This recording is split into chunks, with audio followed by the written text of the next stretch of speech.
or lady, whatever we named her's ball. I think it's gonna end up being the ball, to be honest. Okay. Yeah. What did we The end up naming theater her? was mostly Changed, this right? is when you can get into our house because we're gonna be gone. Mm-hmm. Okay. As opposed to a proposition for a scene. Gotcha. Brushfeather, Lady Brushfeather. Lady Yes. Brushfeather's ball. Lady Fabulous. Brushfeather. She did have Excellent. another name at one point, though. She I did. know it for certain. It's Yeah. Lady Dalrymple because I had just listened to Persuasion and that was the name of one of the characters that I just Yeah. watched. Yeah. And I was like, that Persuasion's has my- the same number of syllables as brush feathers. You're It is now Yeah. brush. I can now think admit- the brush feathers are cousins of the feather swallows. Yes. That makes sense. Possibly. And now I can non-guiltily admit that when I was thinking of Aristus's last name, I went, crap, I don't know. Knightley! sold. Yep. It's a good one. I mean, I can't Stealing even of the say time-honored anything. tradition. Because that is from Les Mis, and Villefort is from Count of Monte Cristo, so... This is true. It's a good way to get a era more or less appropriate name.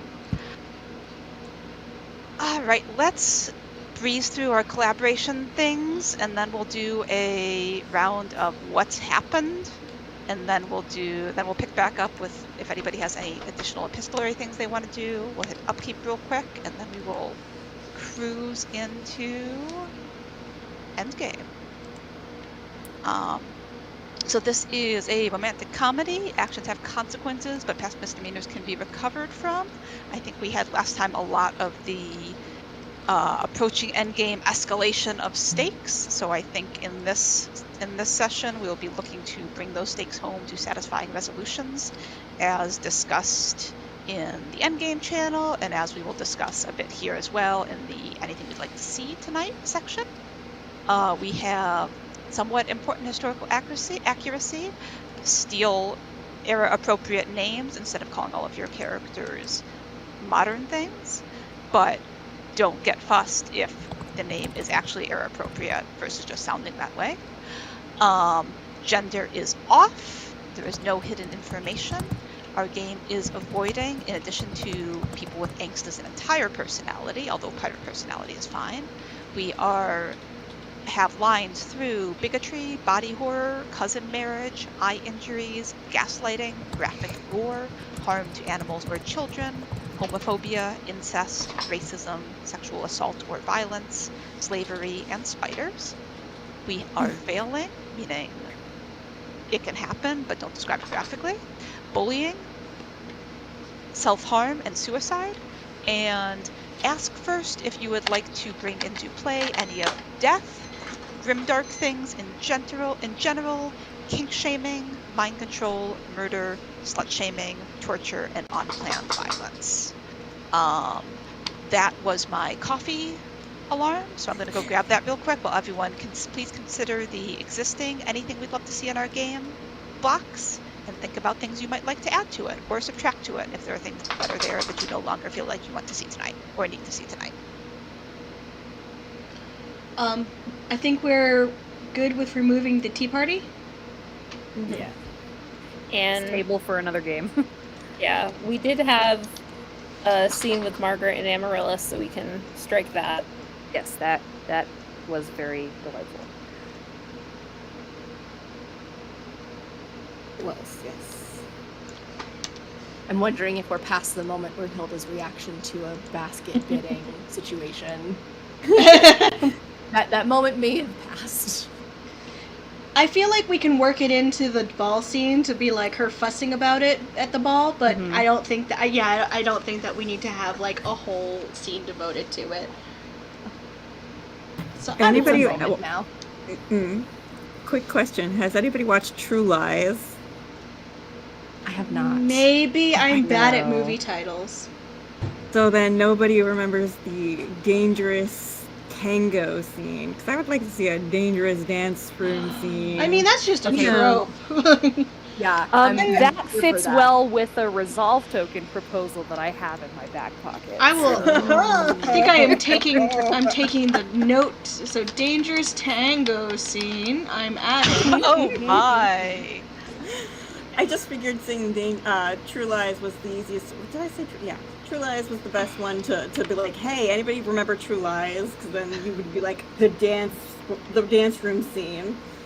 Oh, that sounds very dramatic. Dangerous All of us are Tango like, we don't know what that is, but we understand the concept. I felt that my moment was ruined, but I was like, this is safe, so everybody's got to have seen this movie. Nope. So I I feel know. like this group has a varied enough experience that there will basically always be at least one other person who gets any reference, and there will be at least one other person who definitely does not. And it just depends on what the reference is, who is who.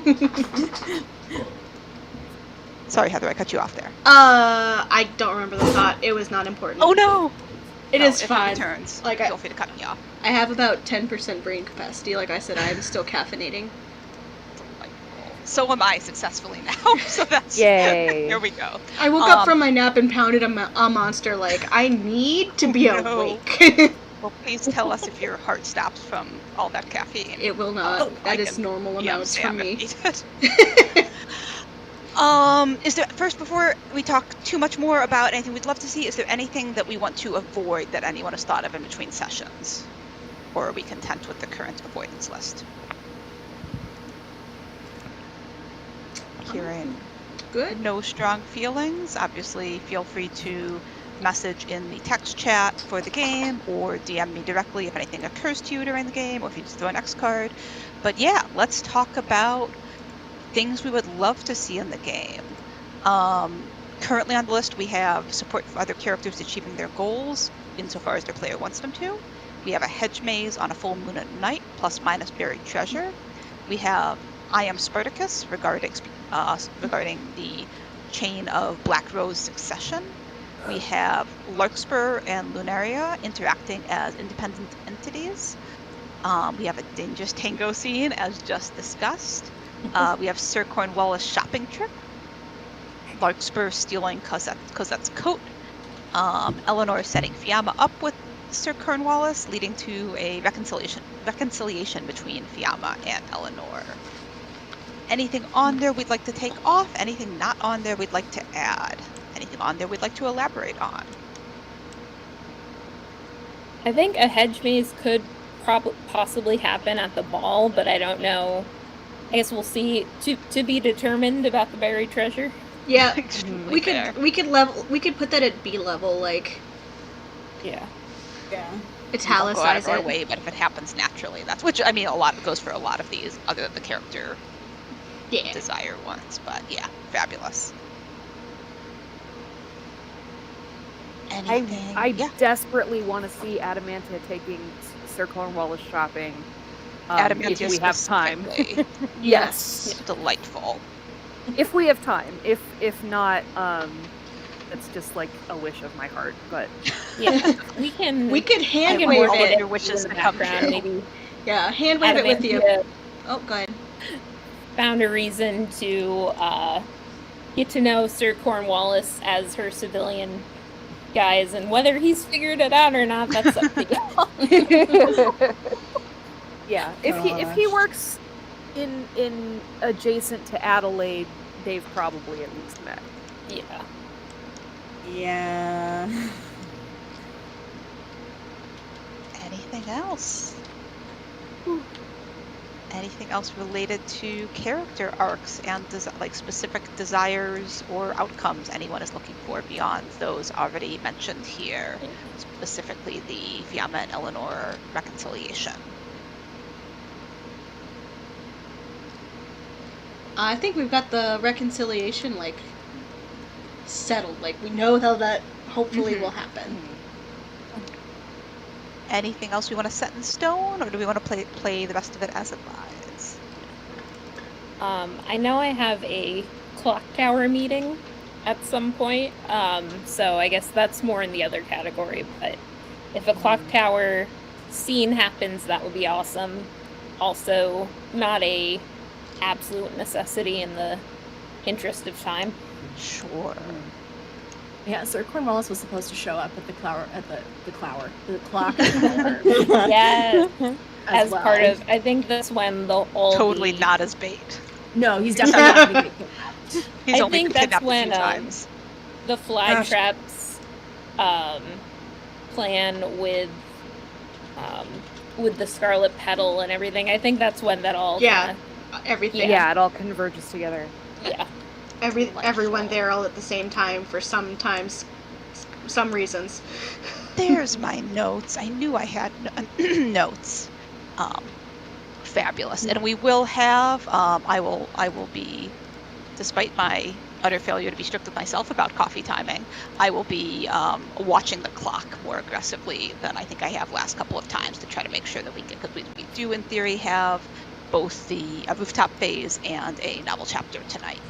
So Yes. we will probably shoot for the rooftop to wrap by 9:15, and then plunge into the ball from there. In that spirit, anyone else have anything to throw onto our like to see list, or shall we talk about what has happened? Hearing no one eager to throw things additional things onto the list, we will play as it lies. Obviously, if anyone comes up with anything as we go, feel free to shout all about it. Otherwise, let's have a round of introduction. Each person just sort of remind us who your character is and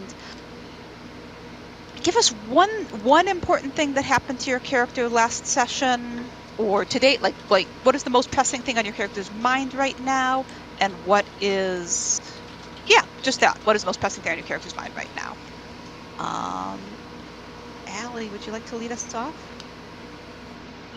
I'm playing Adamantia Feather Swallow, also known as the Fly Trap, she, her. Right now, she is on a mission to basically, through underhanded means, expose her older sister Adelaide for the cad that she is. Because, I guess, overhanded means have not worked so far, which is rather hypocritical of her. Given everything. Sometimes our own motives can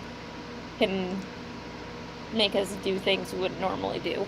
Last time, in addition to doing all that, she met with Sir Cornwallis to go over some things and make sure that he meets her at the clock tower, where she swears this time he will not be used as bait in her plan. Not this time. Not like the last several times. Not today, sir, not today. He is definitely not a doe-eyed damsel in distress. Love that for him. All right. How about Fiamma? What's she thinking about? I'm sorry. I have a giant reminder to myself, and I was looking at the wrong screen. What are they thinking about? That is a loaded question. Holy crap. I believe it. Yeah, no. They've been very Not busy good. between sessions too. Yeah, I actually still have 2 letters that I didn't send. We will They're start. not- We will start with epistolary things that didn't happen, so we will have a chance Wonderful. to do those. I figured, but like things are just not going good for Fiamma. Fiamma's like, everybody leave me alone so I can murder this man and then I can go have peace. But do I want to marry this man, murder this man, or mess with this man? I don't know anymore, because that seems still a whole lot better than what's going on in the daylight hours of my life. Yeah, that's Fiamma right there. That's a lot. That's a lot. to deal with. Yeah, that's the abbreviated version. Yeah. And Eleanor, speaking of, Yes. a lot going on. Yes. So by night, Eleanor is infatuated with the Black Rose and really, really would like to hit that. Maritally speaking, but also in other ways. Wait, would you just say maritally speaking? Yes, I did. Okay, carry on. Just checking. Yes. And that is, she's pretty single-minded about her pursuit, but like also there's still time to flirt with other people. She stole a hat and played a really cute game with the Black Rose, and the Black Rose kissed her, and she's just like, okay, well, this is okay. Two can play at this game. I have to step my game up. So I'm sure that's fine. By day, she is desperately trying to reconcile with her former best friend and has basically just not figured out how to do it. But she's gonna try and chat with this poor beleaguered Sir Cornwallis, who also seems to have a do-gooder spirit in him, and like, you know, he feels things intensely, probably. Like, she doesn't know him that well, but it's kind of like he's eligible, and like she's heard a lot of people around town talk about how charming he is, so they met a couple times before, and she doesn't disagree.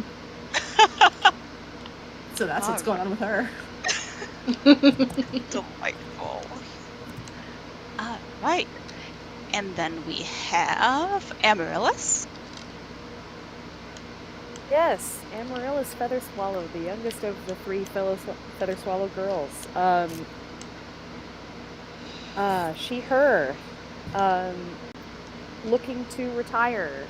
Also has a lot of different balls in the air right now due to having a friendship as her secret identity with a soldier and a flirtation with her friend Margaret, and recently having discovered that maybe her oldest sister has a secret child. We don't really know the details of that yet, but we really want to find out. And, you know, there's a small matter of building up our personal fortunes so that we don't have to rely on anyone ever again. So, yeah, it's all fine. It'll work out. Fabulous. What could possibly go wrong? Cosette, what are you thinking about? Right, Cosette. She feels like her secret fiance, Eleanor, is starting to drift a little bit. And she would really like nothing. It's probably fine. And she herself has got some feelings about the very mischievous and very charming Pink Larkspur, but pre-wedding jitters happen. That's just a thing that happens. We can work through that. I think that's her big thing. Oh, and she got the best opportunity to rub the flytrap's face in her own hypocrisy, while also doing her job that she has kind of the mission she has set herself upon, being a noble thief. So that is where she's at. So some big ups and some big downs, really. Yeah, pre-secret marital jitters. Excellent. So we had some epistolary things happen. Anyone want to touch on highlights of the very busy letter exchanges? / does anyone have any additional letters to send? I'll just recap the first letters that Amaryllis sent. I think that's all I have for her. Okay. So first she sent a note to the Black Rose saying, here's the disguise, here's when you can get into our house. If you're successful, just drop the stuff back here, and I'll let you know when we're going to go meet with Flytrap.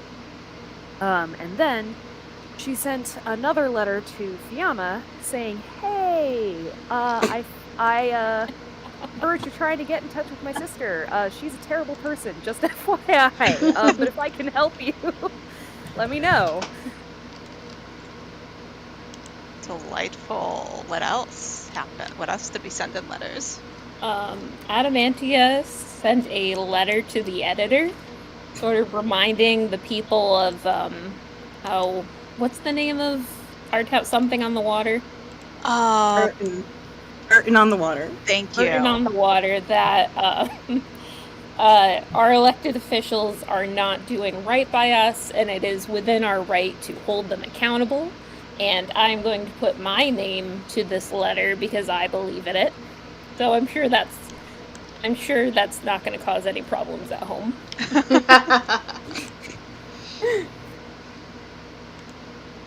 Anything else? Oh, go ahead. Go ahead. No, go ahead. Oh, I was gonna say that I didn't write any letters because I got terribly distracted, and I will need to put some stuff on screen. Sure. Ah, this is true. Yes. I sent 2 so far. Both to the same person, but I don't know that. One bit. I don't think I care that I don't know this at that point. Fine. I feel like Fiamma has to have some kind of inclination considering how close they've gotten, but honestly, I don't think they care. But they sent a really, really interesting letter to one half of the same person, to Nightshade. Very suggestive. I don't know what's wrong with this person at all. I don't know how it ended up escalating this way. Speaking of denuding and all that stuff, yeah. But I did establish that I do have the blade back, so that I at least succeeded in one area. Yeah. Yeah. I think everything else is screwed. And then the other half is I sent a letter to the other half of the same person, but with a little Easter egg. If nobody caught it, I'm still pleased. Moonwort is indeed the same plant as Lunaria, so... Oh. Yes, and I sent that to the same person. And I said similar things in the other letter about him being a fiend. And if he doesn't catch on, well, then he's an idiot. But I love him still anyway, and this is going to burn it and crash and burn in the most terrible way, and my heart's broken. There we go, that's it. Oh. I wonder if a sweet young law clerk would be a nice change for Fiamma. I don't know him. Too bad no one is thinking of this. Yeah, this is the other letter I have. Wow, why is it? Wait, so many long names. I did have a response letter to Amaryllis. Do you want me to read it? Yes, please. I mean, yes. Okay. Yeah. Okay.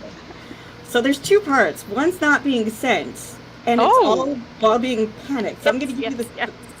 Yes, I'm giving you both versions. So after experiencing hope at seeing the Feather Swallow's personal stationery, including incredible upset, turned fear in discovering it was not from Adelaide, and then having a fight with the fire and worrying that Amaryllis may tell her sisters if she receives no reply, Fiamma starts a letter in panic. Miss Amaryllis Featherswallow, it is contrary to state you invade one's privacy due to desires to be of assistance. Were your platitudes genuine, you would not have intruded and looked to things that were not meant for your eyes. It's unfinished, and that one is definitely thrown into the fire to blaze in hell. First draft. To Miss Amaryllis Featherswallow, I believe that there has been misunderstanding that you have brought to light, and graciously I beg favor so as not to cause further disquiet. If Miss Featherswallow has yet perused the contents of that letter, if you would permit me such kindness, destroy it so that she will never endure any embarrassment or discontentment on my behalf. I had misread a passage in my late father's journal and incorrectly believed Miss Featherswallow be a much respected acquaintance of my father, whom he held warm affinity towards. Not to say your sister isn't respectable, or one another shouldn't hold affinity, for my meaning is that Miss Adelaide Featherswallow has no relations connected between Gabrielle, Montague, and myself.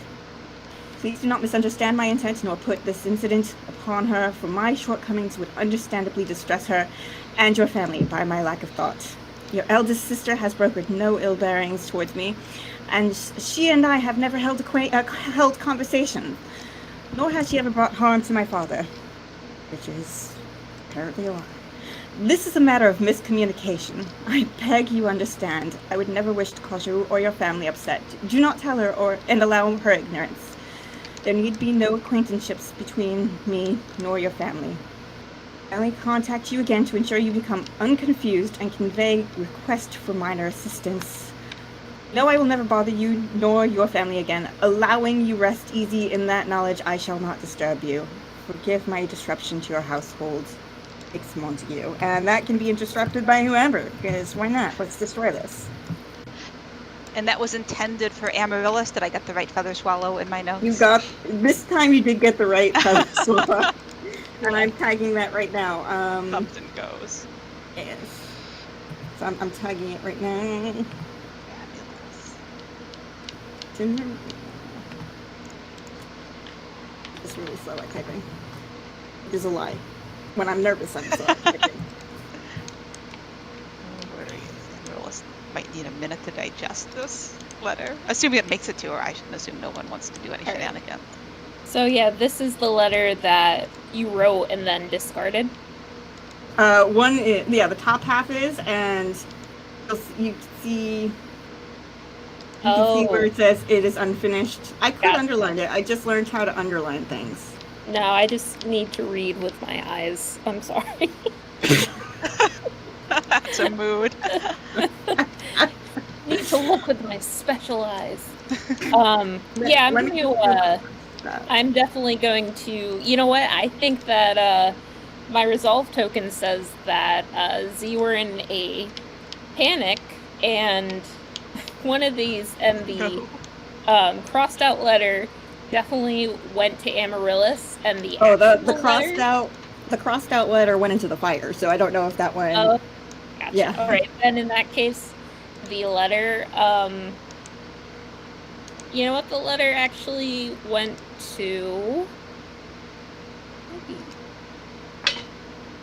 You know what? The letter accidentally went to. No, you know what? You sent it out, and you did not. You had no idea that there is a footman paid by Aristos to intercept your mail. So Aristos called this letter. If you would like to accept that resolve token. Sure. I also have to remember to write these things down, because I think people gave me resolve tokens and I totally forgot to mark them. Oh no. So is Fiamma okay with that? Well, Fiamma may not be okay with that. Fiamma's absolutely not, but I am. Okay. And is that intercepted so that such that it never reaches Amaryllis, or is it? You know, I think it's possible that all of Zur's correspondence gets where it needs to go, but you know, someone might be making copies and okay. showing them to Aristos. Adelaide is a terrible person, apparently. I mean, this is just an assumption, and could give it to Aristos. There we go. That's fun. So Aristos is aware of the contents, and Amaryllis also receives the letter. That's fun.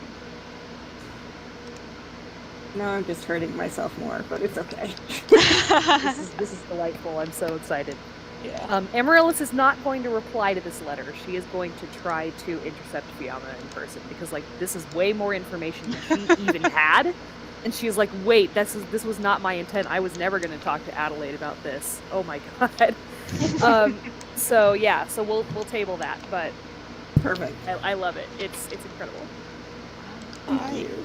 I think the flytrap would like to leave a note in a location. She has often seen the pink larkspur, and I think it says something to the tune of, "Madam, I understand that we have been at odds, but I think that you are, despite how you might appear, truly dedicated to the cause of justice, and so I would dearly love for you to meet me at the clock tower at 10 o'clock tomorrow in order to bring a villain to justice. Yours," and then yours is crossed out. Sincerely is crossed out. Yours is crossed out. and it's just signed TF. And it's left pinned to a wall by a dagger. Yay. Incredible. Delightful. Eleanor looks very smug when she sees it. As distinct from her usual expression. In what way? Like elevated. Okay. Good to know. Anything else? I think we can do one more letter before I'm going to move us into rooftop. Yeah, I haven't If anyone actually has sent a one more. letter yet. Okay. I have not either. Any? I Oh, I Okay. do have one to Eleanor. It's kind of moody though. okay. I have just a real quick, like, it does not need to actually contain any content because it is me writing to myself. Okay, we have 3 more letters before we get to rooftop, Okay. and then we will Eleanor get to rooftop. Go for it. Eleanor just writes a note to what's his bucket, our beleaguered public servant. Cornwallis. Yes, thank you. Just like the gist of which is like, hey, I've met you before. You seem like a very pleasant young man, and also like there's a lot on your shoulders. How would you feel about there's someone that I am familiar with, an acquaintance who might be able to relate to this. If you are looking for some sort of companionship on that level, please. Yeah, I'll facilitate an introduction at the ball. Oh boy. Signed, Eleanor. Oh no. That's basically it. Delightful.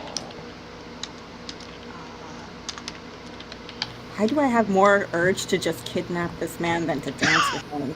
I'm not even gonna lie. I don't think I have an actual interest in this man other than to capture him and to make him very, very disgruntled. Might be his kink at this point. Everyone gets to have their own love language. Yeah, maybe when they were practicing the ropes, like something awakened in him. And he was like, oh. Oh. Way to find out.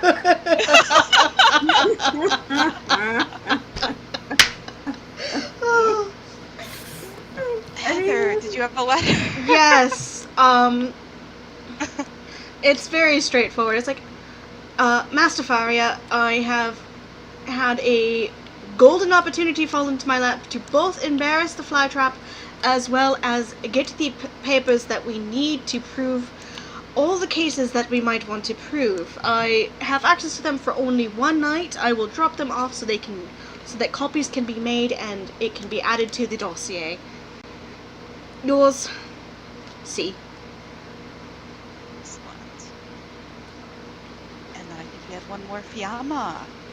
Yeah, I know, awkward because it's very moody. I don't like it. I worked on this letter for 3 weeks. I'm not even gonna lie, because I've been panicking. I've been having anxiety about it this whole time. So this one is to Eleanor. It's moody. God, it's written after causing havoc on the town. I'm not gonna lie. It's a drunk letter. Are you good for a drunk letter, Liz? Here for a drunk letter. It's very moody though. I feel like if you're okay with this, I think maybe having some kind of like sloppiness to the handwriting, or like there's some wine that's been spilled on the paper, so that it just visually it's very clear. It's like, oh, okay, this was written in a state. Yes, this was written in a state. It's in such a state that Fiamma is still in Lunaria outfit when they wake up in the morning with half their feet on the bed and their other half of their body on the floor. That's the state. Oh, kiddo. They're not okay. Okay. Okay. I'm muscling up here. Okay. And if it's more comfortable for you to put it in the text channel instead of reading it aloud, like whatever feels better to you is fine by us.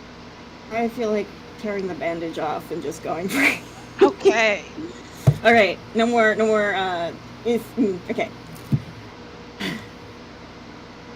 Ellie, I am lost. At a point in time, verily, I believed Philia had blessed me with no truer friend to find solace in. I needed no other. With you taking my hand in yours and reasoning away my concerns, I miss how we glaze in the parlor and speak, ignoring tasks expected of us. I miss the laughter that would bloom, so exuberant that, would that she heard us, my aunt could not sway us in reprimand. But I am bereft and have no one to turn to. However, beyond the bindings of my anger, my wish is still true, to speak with you as though we were still friends, and none of what has transpired had. My heart hurting reminds me that it is not possible. It is difficult to move past, when all else feels have entrapped me, and more I feel cut with stinging nettles that bloom on my tongue in defense on seeing you. I see the tea room again, and hear the words fall from Aristus's lips. How he had sounded so disturbed by my origins, that you had instructed in his severance from me, and I saw it plain upon his face how he felt. Yet I am still unable to escape noticing and it's just all crossed out. Noticing you did not dispute his claims of what you persuaded, validating his feelings in public, allowing all to confirm their contrived rumors of me. My heart fragmented further in all its already strained fractions. Were I to love either of you less than I do, I believe I would feel nothing, and bear the pay toll of heart's ache you both have dealt me. And yet I am sunk in despair. Further than that, there's more. There's far more. Oh, it's not great. How can so many feelings of conflict reside in one being that I feel at battle with myself? I am set with anger, with my anger and pain. And then I find out I have no one to go to, and my own mother, silence, says she wants nothing to do with me, and I can't even seek the tiniest form of acknowledgement from her.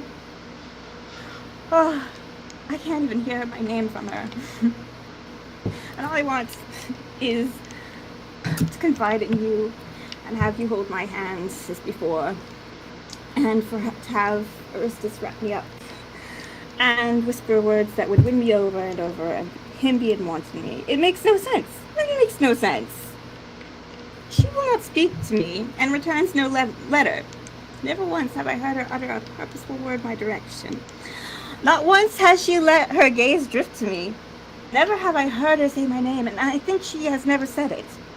All of these 10 years, when I had nowhere else to go after Papa, and this word, whistling, is crossed out, she would not look at me. I was so stupid to attempt contact with her. How had I not learned lesson after sharing my weaknesses of being? That verily she knows like no other how to fear it, as she would be seen as one half the perpetrator, perhaps the worst perpetrator, but to bear me. I wish my heart would stop hurting. More and more I wish to make myself Ellie, for all that is believed of me seems truer, and I understand more and more that such a grievous origin does define me and makes me a cruel creature that would mar more than reputation. I have heard far too many whisper too loudly behind my back as I walk the streets. And only a being made of shade and night seems wanting to draw me closer, too understanding of my nature. That's crossed out like, I shouldn't say that. And then also says, why does it feel worse than a blade? Question mark. The question mark's crossed out. Must be, because somehow drunk I'm still able to correct myself. And I'm consumed. You were right. Despite barriers I had built, fury I had fired to defend, I feel I cannot fight anymore. When those who I am told, and the rest is just like sloppily not added. I am undone and wishing. I miss you, but I believe it best, dear Eleanor, that I leave if my last goal is fortuitous for me. Forgive my cruelty to you, all of it. I am sorry, Yama. I'm sorry, that was a lot. Oh, my heart. Is that okay? Oh, that's delightful. That was amazing. Yeah. Yes. Oh I don't know my if delightful goodness. maybe is not the right word, but Powerful. yes. Eleanor receives this and now is just like, okay, who am I gonna fuck up? I'm gonna fuck up one of these two people that did this to my friend.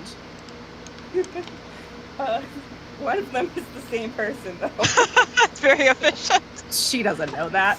Yes, so True, but Why then not the other both? one is my mother, so that's also really awkward. It's fine. It's fine. Feels like a good transition to rooftop phase in which anyone can fuck up anyone with their consent. And never mind, I'm not going to say anything else about fucking. All right. So, I left my timer in the other room. At It's least fine. out of I'll use my character. phone. We have a whole text channel for that. I'm not going to follow that thought any farther. So we have rooftop phase, and then we will have a novel chapter at the ball. What scenes? I would like each person to frame a scene for during the rooftop phase. If several of you want to go in on a scene, that's fine. I'm going to put a 10-minute clock on each scene as we get to it, and that's what time we'll have. So I don't want to pressure anyone, but I also want to make sure we get to everything that we want to get to. Logistical question: is this the last let's hear rooftop phase? This is the last rooftop. Yes, last rooftop phase that we'll have. Characters can do masked identity things in the novel chapter. You can do civilian things in the rooftop chapter. The daring deeds aspect to rooftop is the main sort of differentiator. Okay. So don't feel if there's things you want to do that would ideally happen in rooftop, like Sure. you can do things in either. So let's think that one of the higher priorities is going to be Larkspur stealing all of Cosette's clothes. I mean, the Black Correct. Rose's clothes. Yes, Delightful. that is going to happen. Correct. All right. Cool. Who else has a scene they'd like to frame? I think I heard the clock tower. Yeah, I think it's going to be. I think so. Adamantia is going to meet oh boy, words. Is going to meet the Scarlet Petal at the clock tower to get the things, but also she knows that the Black Rose has been out and about, so Sir Cornwallis is there to be her lookout. And she has also asked the Larkspur there just kind of like to know, or to say like, if the Black Rose is about, if Adelaide's goons come upon them, it's extra backup. All right. I'm sure Adelaide's goons totally won't be present and at all concerned. What else would we like to see? I would like to do a civilian thing in which Amaryllis calls on Fiamma in advance of all this. Oh, all right. Calling on Fiamma in the civilian getup, civilian whatever, Possibly as a civilian. on her way to do all of this, but she is like, I gotta clear this up. This has all gone terribly wrong. Okay. What would we like to see from Lunaria and Larkspur? I think I might want to see Larkspur tracking down Nightshade. Okay. And that reminds me, I was going to ask, do we want any particular outcome for Nightshade, who has clearly done some stuff? I am happy to throw him off the clock tower. I'm happy to have him apologize and try to redeem himself. Anything is on the table, but is there anything in particular that we would like to see as a result from him, or should we just play and see what happens? From a plot standpoint, I would find it satisfying I don't know where Fiamma is in terms of how much they know or what they've put together, but I would like there to be confirmation of this is the same person Yeah. that rejected you. And killed my father.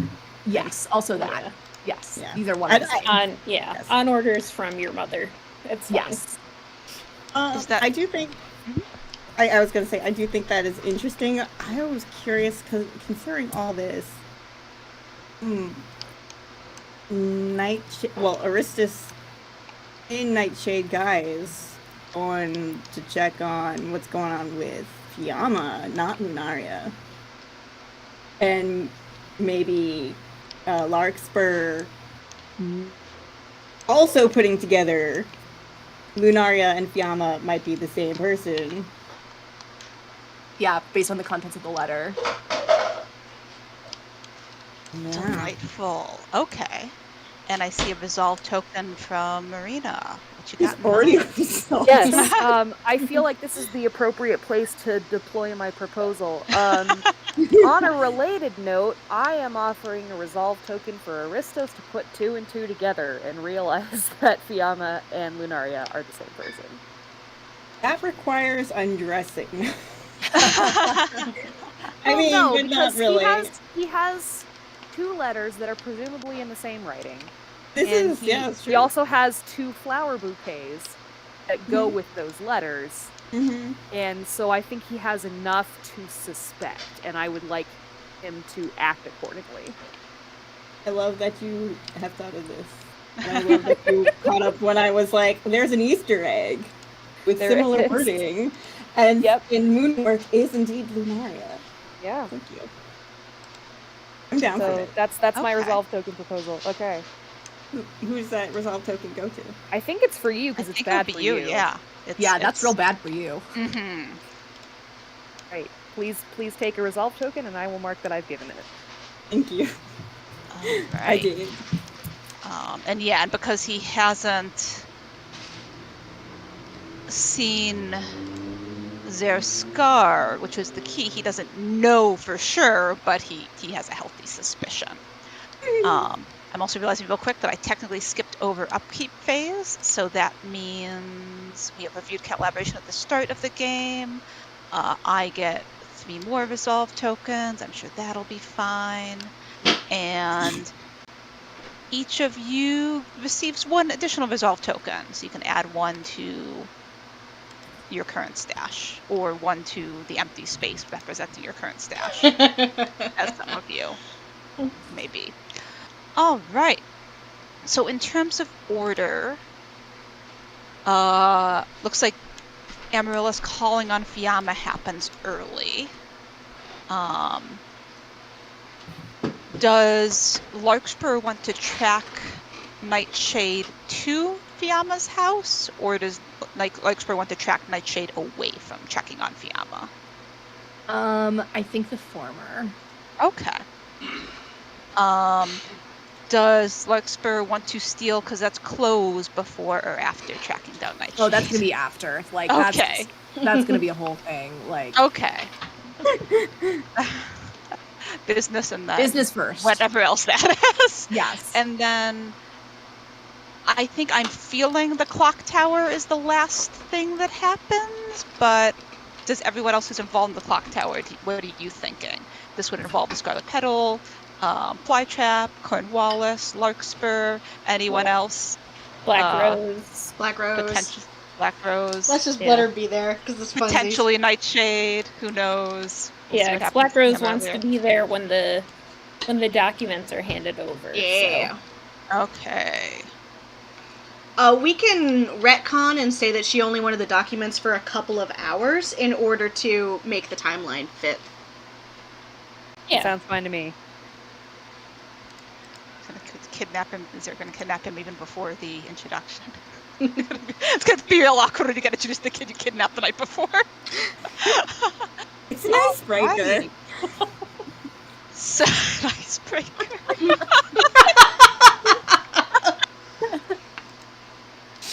All right. Then it sounds like where we're starting is with the civilian adjacent bit of Amaryllis in civilian getup, calling on Fiamma.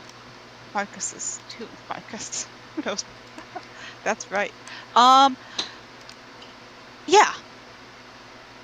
Yeah, totally. If you want to find Marcus, I mean, if anyone wants to make gestures towards that when any goons may or may not be present, go for it. Otherwise, yeah, I'll add it to the list of likes to sees for the. Yeah, Not like maybe the chapter. confrontation with Aristos, like gives them a clue as where he is. Could be. Yeah. Okay. Oh, Cool. I have an idea. That's fine. Okay, great. Love it. Love it. I mean, it's not a brilliant idea. Don't get too excited. Okay. I've loved all ideas that have happened in this game, so I'm excited. Anyway, right. okay. Yeah, let's see Amaryllis, and I will Okay. put some time on the clock. Right, fantastic. Okay, so Amaryllis is going to get dressed in her I'm just doing the Amaryllis thing as usual, nothing to see here, visiting suit that she used to call on people. And toward the late afternoon, she has obtained Fiamma's address from well, she had Fiamma's address because she spoke to them. So she heads that way and knocks on the door to be admitted. And Fiamma is wearing a silver dress. It's more of a muslin dress. And they look presentable. And opens the door warily. Her eyes are a bit puffy. Little, that nighttime bruising under the eyes from staying up too late. Yeah. And they are peeking behind the door. And yeah, I think they would know everybody in the Feather Swallow family by knowing enough from like being like, this is my mother, this is her family, and I am not a part of it. Oh no.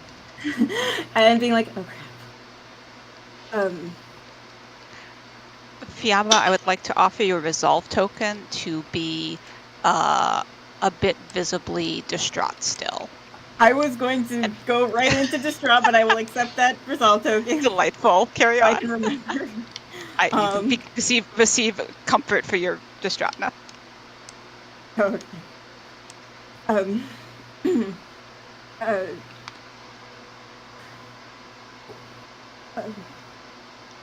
Miss Featherswallow, what are you doing here?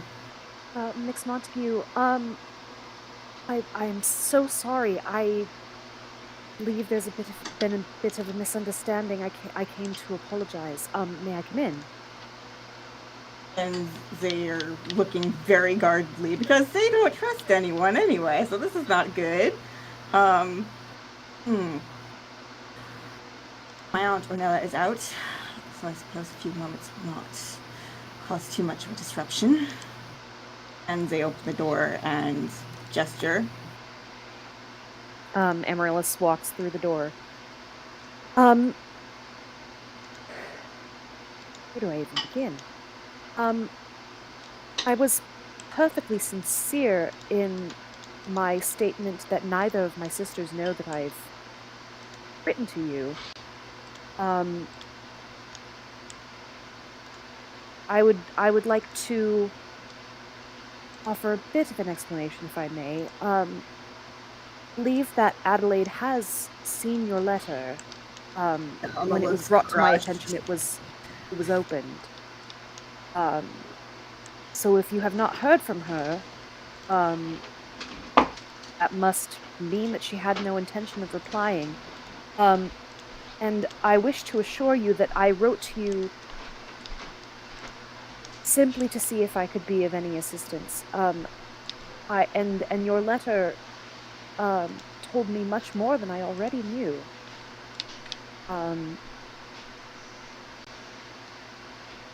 Is she truly your mother? I don't know what you're talking about. That letter said nothing of the sort. And they had already looked crushed when you had mentioned the letter being opened, and now they're looking defiant with their chin up.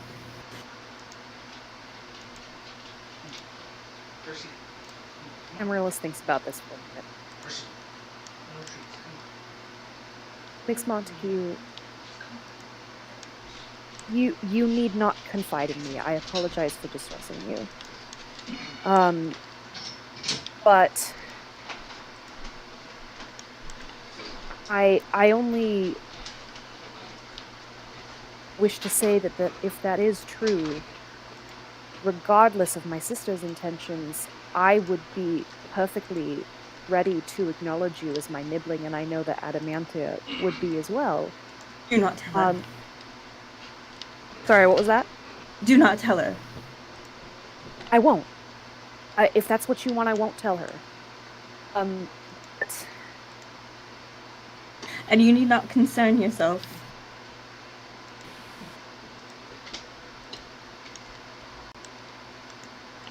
If she were to find out, your sister will become distressed.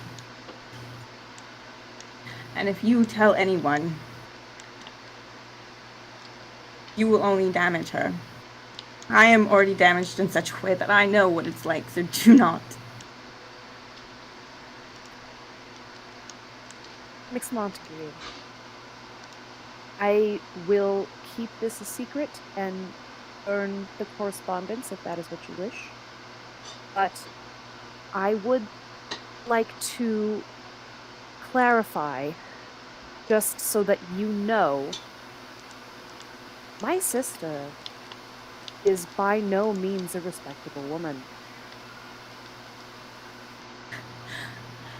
This is meant to soften the blow. Miss Featherswallow. It is meant only to let you know that the fault is not with you. And that Adelaide has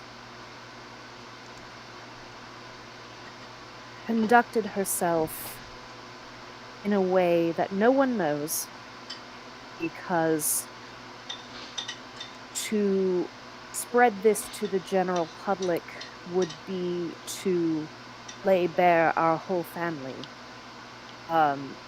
in a way that would cause no harm to her and would only damage the rest of us. But I wish to assure you that you have done her no injury by reaching out to her, and my only regret is that she was unkind enough to you that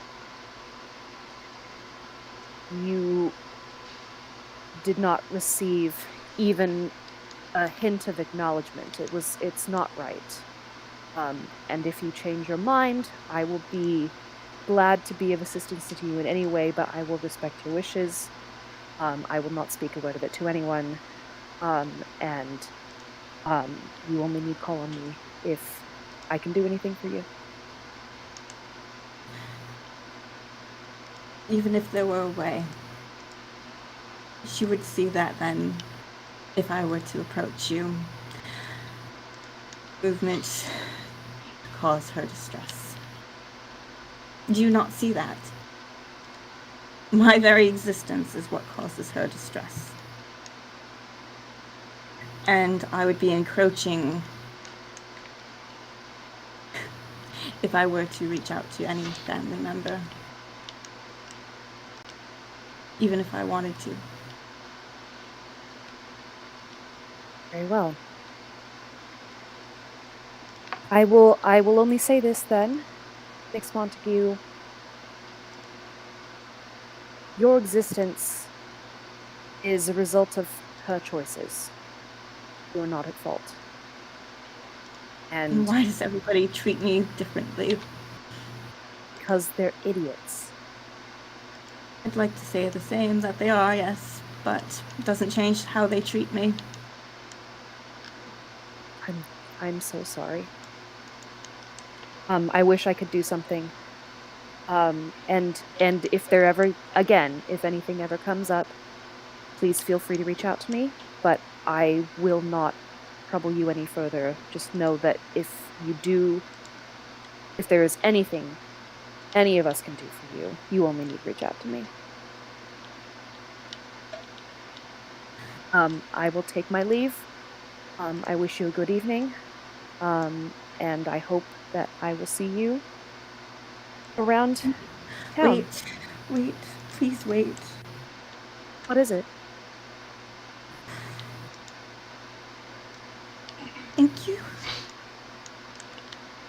Of course. May I? She offers her arms to Fiamma. Fiamma will take it. Okay, she hugs Fiamma very tightly, because she's crushed that this is all that she can do, but she's damned if she's not gonna do it. I think that's where we leave these two for the time Sounds being. good to me. Yay! Yay! Give everyone a few seconds to recover. That was lovely. I'm so happy with that. How that turned out. Poor Fiamma, though. That crushed little thank you at the end. Everybody got the hug. There we go. It's out of the way. Yay! Go back acting like a cat. We'll pivot to Larkspur tracking down Nightshade. Before we start that real quick, could those who were involved in setting the Black Rose, I think this was also Amarillo, setting the Black Rose in search of documents, remind me what documents exactly you were looking for, or was it just sort of incriminating documents in general? I think it was incriminating documents about Adelaide. Yeah. Okay. Including, hey, I hired a hitman to get rid of my former lover. Yeah. Okay. It was just that sketchy, a folder of sketchy bullshit. Excellent. All right. So, Larkspur. Yes. When? I think I'm just like I'm on the rooftops because I'm a drama queen and I fucking love it. So I am just like keeping a relatively low profile comparatively speaking, for me. And I think that I have positioned myself near Fiamma's estate, but not because there's a like this is where the guy shows up. So I've positioned myself like in an advantageous lookout spot. Delightful. And do you want scene, vignette? I'm fine with a vignette on this one. I'm in 2 other scenes, so this is Okay. does not need to be an elaborate thing. Okay, so I think then we'll go straight into. Oh, I am not recording. Heather, do you have a recording? Oh yeah. Going? Yeah, always. Very good question. Thank you. I totally forgot that was a thing. Cool. All right. Oh no. Ellie. No. So what Larkspur sees, Nightshade. So just sort of a dark shape moving across the rooftop. That is in fact Nightshade in his customary sort of very dark purple, blue, black garb, the lacy mask that I can't remember if you've been super up close with him in person or not, but for flavor has the sort of thorny patterns in it. Mm-hmm. She just kind of rolls her eyes when she gets a glimpse of the mask again. Sure. They are coming from roughly the direction of the Feather Swallow estate. Moves across the rooftop, swift, stealthy shore, approaching the Montague home. Stops. Remind me, does Fiamma have a like? Does they have like a balcony window, ground floor? I do now. Okay, fabulous. stops on like 2 rooftops away, pulls something, a envelope out of like inside breast pocket, and looks at it, turns it over in his hands, puts it back, continues to the next rooftop. Unless you would like to intervene, we'll jump lightly from the neighboring rooftop down to land on their balcony. Perfect. Not interfering, but keeping a close watch and have moved positions to be in a specific where I can see through the window. Delightful. Gosh. Then Fiamma, there is a light rap at your window. Did Amaryllis come, like, I'm imagining that's sort of late in the evening? Yeah. Okay. Yeah, So probably the sun was setting for sure. Excellent. So probably not too long after that. Like, it is full dark, but maybe it hasn't been full dark for long. Also, I feel like you don't have to knock at Fiamma's window. I feel like that's a little awkward for Nightshade, so I give you permission to continue being that little bit of an ass, because I feel awkward answering. Okay, may have dialed back the assholery a little too much unintentionally. Yeah. Then lands on their balcony and opens the knows the trick to get the window open from the outside. I was about to say, probably he does. Probably he does. And yeah. Slips inside. He's just going to sort of stand dramatically posed in the shadows against the window, waiting to be noticed. Fiamma's in the corner behind him where he can't see, because they're like, I've noticed these things, and at this point, considering the man who tried to murder me when I was 3 and 10 suddenly decides to barge into my house, I think I'm going to take a gander. Something's up here.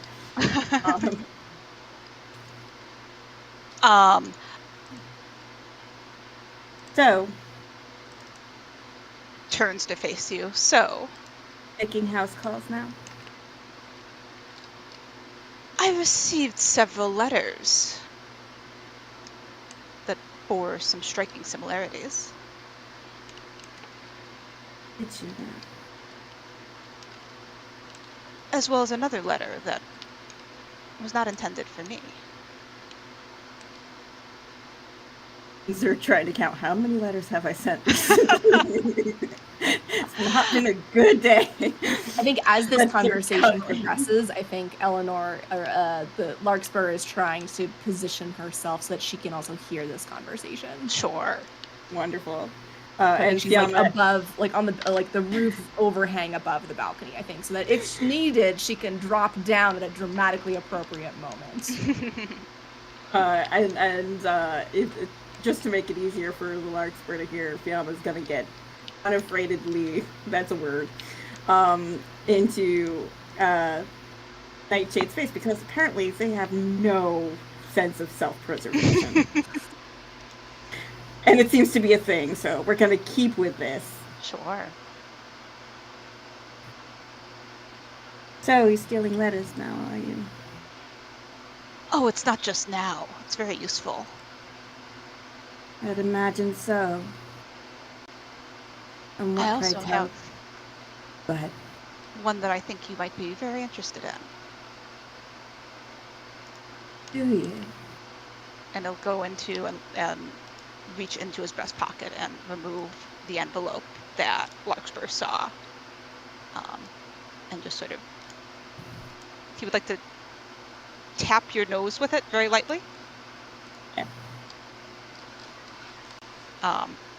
And you can see, as it just catches a little bit of the light, it is addressed to your father. In that case, Fiamma is going to try to reach for it. I don't know if you're going to try to take it away. Should we drop into a quick daring deeds? If you want. Sure. Okay. So we have Fiamma, we have Aristos. Does Larkspur want in on this? Well, Um, I think if it's just a small little snatch and grab away. that could just be a resolve token, right? Yeah, sure. Yeah. Do you want to pay a resolve token to take the letter? To snatch it, sure. He's not going to need those resolve tokens. No. Sure. Then, yeah, you have a letter. It is... But with my resolve token, I would like to make it so that someone ends up with arms behind their back, but not like both facing each other. I want my resolve token to be paid well for. Okay. You would like to effectively pin him while retrieving the letter? No, he can pin Or- Zer. It doesn't matter Oh. either way, as long as the letter ends up in Fiamma's hands. Just a little drama. Yeah, I think I'm going to reject the pinning. Okay. I would like him to remain mobile, Oh no, not him. and vice versa. Yeah, Okay. but you're welcome to have the letter if you would like that. Okay. Well, I gave you. Well, I made into air the resolve token. Awesome. You have a letter. It is old, possibly about 2 decades old. The paper is fragile. Is addressed to your father. He will take a step back, sort of visibly a bit surprised, but recovering. I do have other places to be tonight. Oh, you don't have time for little old me anymore. And his expression goes a bit complicated for a moment and then smooths it over.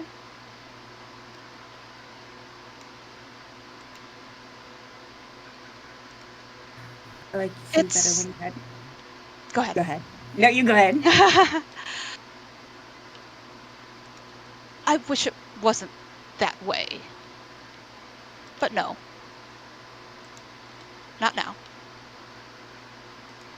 And he would like to turn and dive out the window. Having lost? Question mark? The thing he was here to taunt you with. What does the letter say, or do I get that later? Would you like to open it? I think It's not. It's not sealed. No. Okay. I don't think it's that important to know just now. Fiamma's gonna go to the window to see him leap out the window. That's a window. Yep. Onto a balcony. Yep. Well, I guess it's a door onto a balcony. For any number of We're things. great at figuring out what this place looks like. He sort of will launch from their balcony to the balcony across the street, and if unimpeded, will scramble up and head off in the direction of the clock tower. Larkspur will give him about a rooftops lead, and then we'll follow. Delightful. And Fiamma will just be like, what the hell is with people on my roof? The letter is a letter from Adelaide to your papa, acknowledging you. Not in a formal sense, but acknowledging you.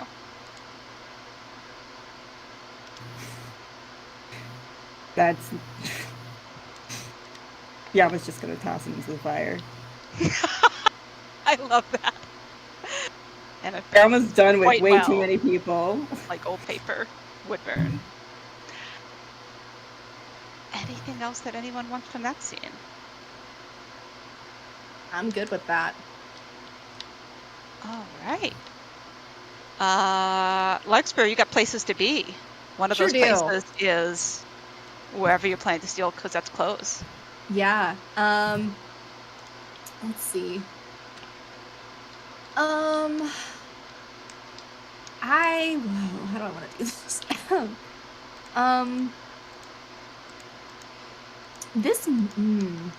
I'm trying to figure out the logistics of how this would actually function. I mean, to be fair, she did say steal a more important piece of clothing next time. So, like, She did. that's kind of a challenge, really. It kind of is, yeah. I think So I think what she does, she goes to the spot where the two of them have run into each other historically, and just kind of like leans against like a chimney, jauntily, and just waits, keeping an eye out.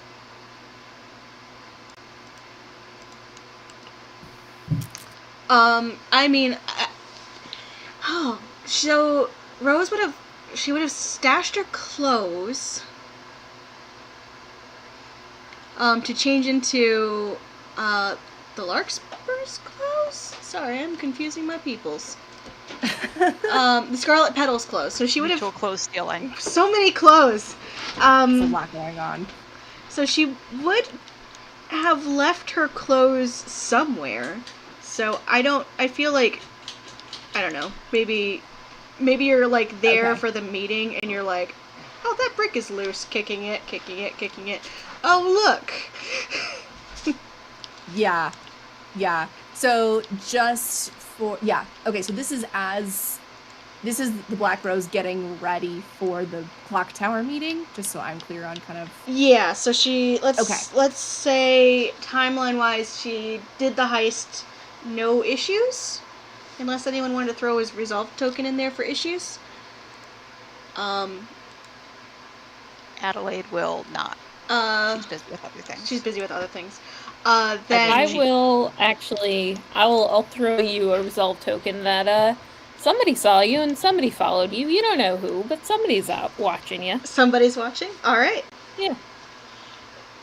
Excellent. So I think the Larkspur sits up there for a minute, like, kind of glances towards the clock tower, and just, like, getting close to her appointment time. And as she kind of, like, pushes off against the chimney, there's, like, a shift in a brick, and she's like, wait, it's not normally loose, and goes and investigates. Turns out it's a false chimney. So she's just kind of, like, pulling out the brick with some effort, gets out her dagger, and starts, like, prying at the mortar around other bricks.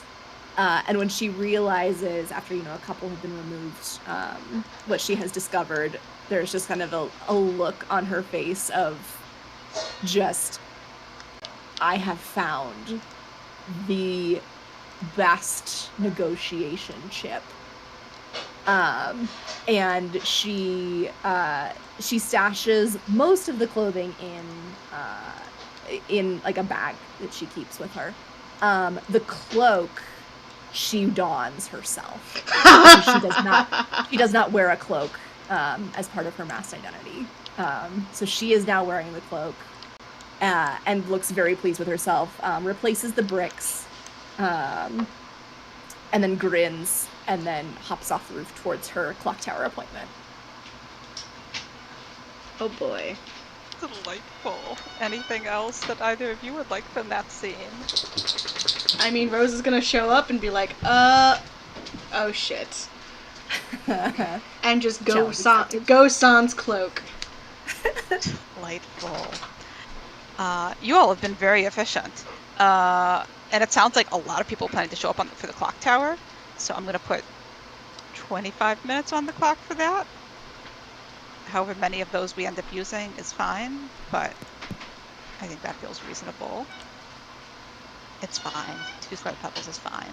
So, Adamantia, would you like to frame the clock tower as we pan over to it? Yeah.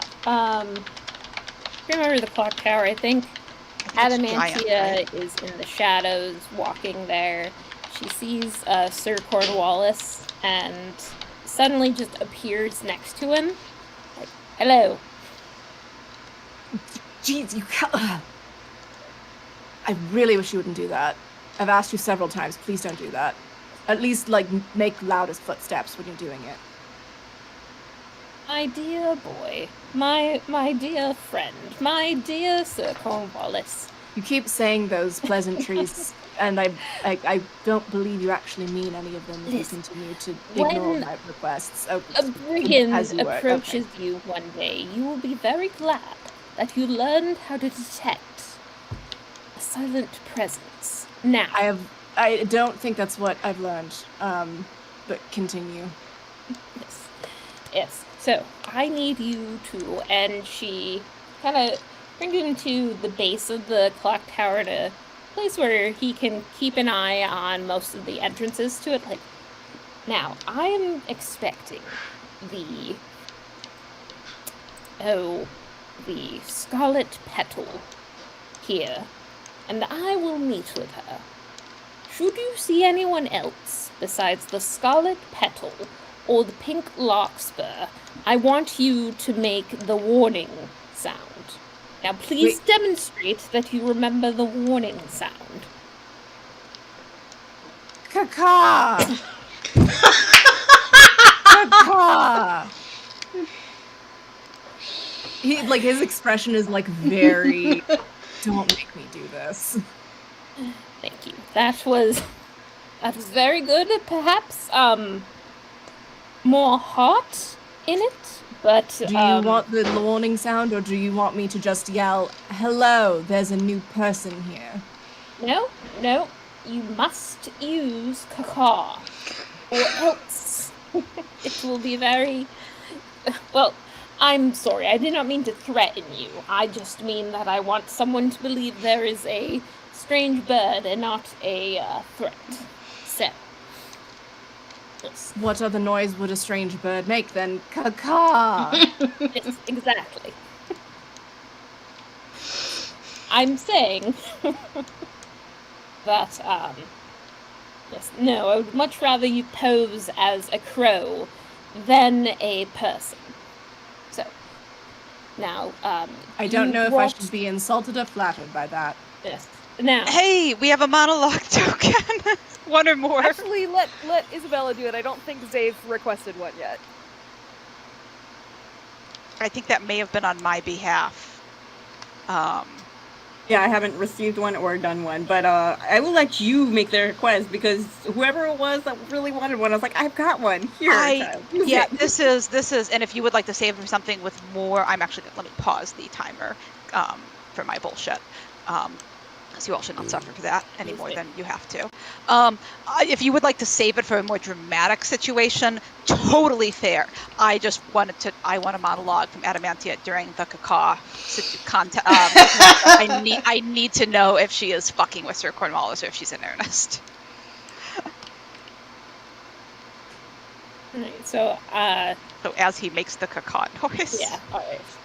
I was like, now that's not quite the sound that I taught him, and I think he may not find this serious, but were he to use his exact voice, someone know, oh, there's a god, and hurt him, and he really is a nice young man, and I would not want any harm to come to him. I mean, Oh, I should probably make sure he's armed this time. Last time, he was not armed. And it's really, but I will get this quickly because I'd like to wrap up this business before dear sister's goons might appear, or that scoundrel, the Black Rose, might stick her nose where it does not belong.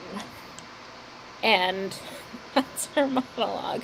And she looks up at Cornwallis, sort of like, her mind has been going from point A to B to C, and while the conversation is still on A, she speaks up on point M. It's like, you are armed this time, yes? And he kind of stares at her blankly for a minute. She's like, Madam, where do you think I have had time to requisition a pistol? Right. And she sort of pats her sides, and she pulls out a knife and hands it to him, like, here. Aristos would like to offer you a resolve token to have no spare weapons on hand. Oh. So I have to make a decision. Okay. Delightful.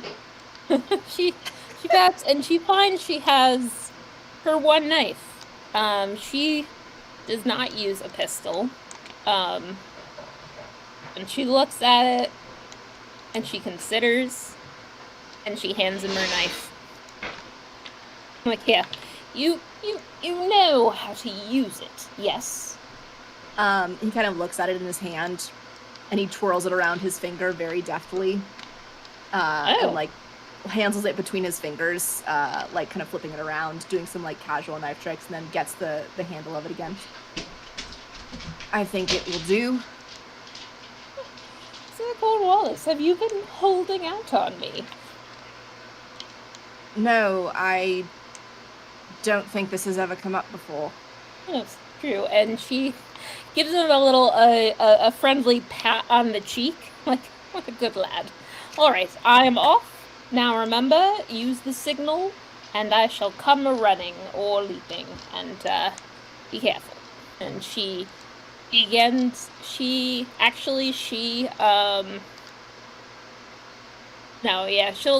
go inside the clock tower.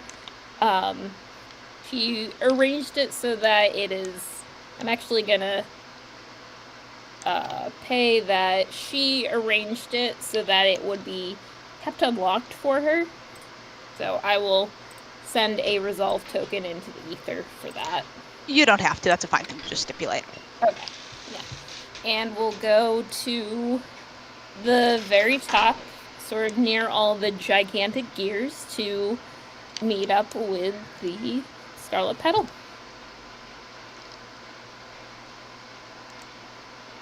Hey, Scarlet Petal has obtained, hang on. So Scarlet Petal, has met up with Black Rose pretty near the clock tower to get the paperwork.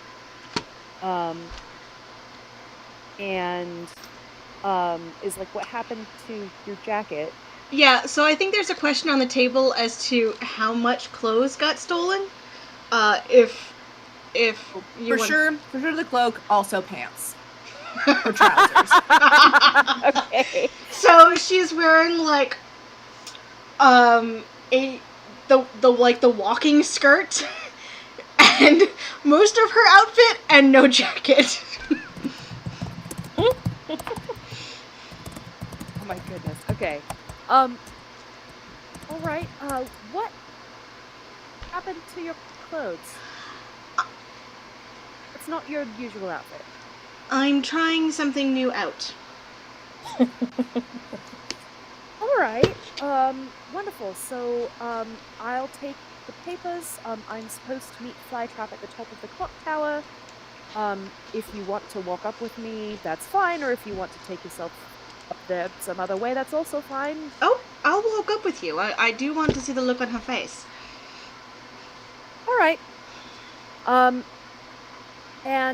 She tucks the folder under her arm and Yes. No, she's gonna lead the way, but she's gonna kind of casually glance through it as they go. Resolve token. Resolve token. Adelaide would like to offer whoever is currently holding the folder a resolve token for Aristos to successfully find and overhear this conversation and track you to the clock tower. Sure. Mm-hmm. I'll take it. Delightful. So yeah, she because if she's gonna be doing this to her sister, she wants to know what exactly she's handing the Flytrap. So she flips through the papers that are in the folder. Kind of, her step hitches for a second. Yeah, they're quite bad.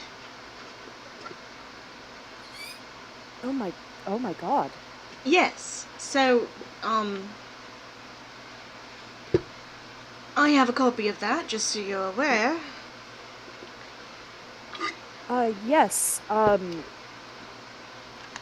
Would you mind sharing it with me in the future if it comes up? Of course. All right. We're burying the hatchet, after all. Yes. Are you sure you don't want 5,000 pounds? Donate it to a charity in someone funny's name. All right. Just I will. Just to baffle them. Please. I just want to see the chaos. There's not enough chaos in our society. Scarlet Petal laughs and is like, all right, I will. She looks at the particularly incriminating paper again and then shuts the folder and tucks it under her arm securely. I knew it was bad, but I didn't know it was as bad as that. All right. Let's continue then. And she leads the way to the clock tower with more purpose in her step.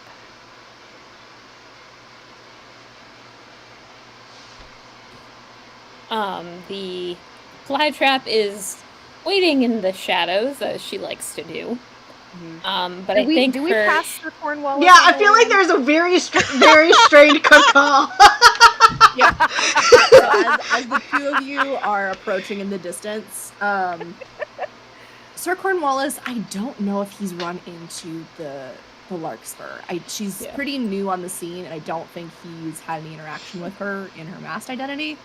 So it takes him a little bit longer than he might normally, like, take to recognize. And then, like, once they're in view, he's like, that's not a yeah. I think like Adamantium stipulated like the Scarlet Petal's supposed to be there, the Larkspur's supposed to be there. This third person was not stipulated. Yes. Yeah. And I think the Larkspur is approaching from a different angle entirely, because she loves a rooftop and is on that bullshit. So amazing. On the best lighting. And that's the rooftop she's approaching from. Yes, she's found the appropriate approach for like an angle for the cloak to billow the most dramatically. Of course, love that for her. So then, obviously, if this is supposed to carry up to Adamantia, Scarlet Petal and Black Rose hear this, and Scarlet Petal's like, "What was that? Not a bird." And then Not a bird. the Black Rose is just gonna pull a dagger, just being aware. Maybe rapier. Let's go rapier. Okay, sounds good. Scarlet Petal tightens her grip on the folder, Right. and looks around. If things get hairy, I don't get that paperwork to wherever it's supposed to go. The good news is we have a copy, so Right. that's your priority. You protect the paperwork, and I'll protect you. I think and kind of like Scarlet Petal just kind of looks at her like, okay, this is kind of heavy, considering the fact that the whole reason we had a falling out is because you thought I abandoned you callously. But sure. I mean, I almost want to call for an insight check, but like, wait, just to confirm, Nightshade is also here. Nightshade is following. Okay, then there's another like more certain caca from Circle. Caca. How many people are supposed to be at this meeting, and who is doing that? It was only supposed to be me and Flytrap, and now you. Right. Let's make haste. All right. And Scarlet Petal takes off running through the door. Yeah. I think actually because there has been multiple cacas, I think the flytrap was peering over the ledge just to like stepping out of the shadows a bit, so that when she hears the footsteps, she steps out, sees the Scarlet Petal, has a bit of a like relieved look, and then realizes like, wait, is that? Oh, and she immediately, like, draws her sword and kind of holds it, like, I was not expecting that is the Black Rose. Black Rose? That is you? I'm trying the new outfit? I am trying out a new outfit. Yes. Well. It's all right. Black Rose is my compatriot and has helped me procure the papers. When I heard that you needed something stolen, I was so happy to help. Yes. I'll take those. No, you won't. And I think that we'll do a daring deeds right now, I guess. Yeah, yeah. Yeah, and I feel like this is also about the time when the Larkspur arrives and like drops down from a dramatic entrance, like and whips one edge of the cape to like flare dramatically, like, billow behind her. Of course she does. One hand on her hip. Yeah. I think I've never needed artwork of something more. the fly tab gets like excited, Same. like, oh, my other backup is here. Like, yes, I also brought backup. It is Scarlet Petal? Yes. Or sorry, no, I'm sorry, not this. That's Okay. Are you another black rose? You have another black rose. Oh no. I'm just borrowing it. I'm trying out a new look. Meanwhile, Grins down to Black Rose and like does a wave that's just her fingers. Adamantia has decided to point her sword at Nightshade because he seems the most potent threat right now. Yeah, I think the Black Definitely Rose has a is sword like drawn. slightly distracted, but the Nightshade is probably the bigger threat.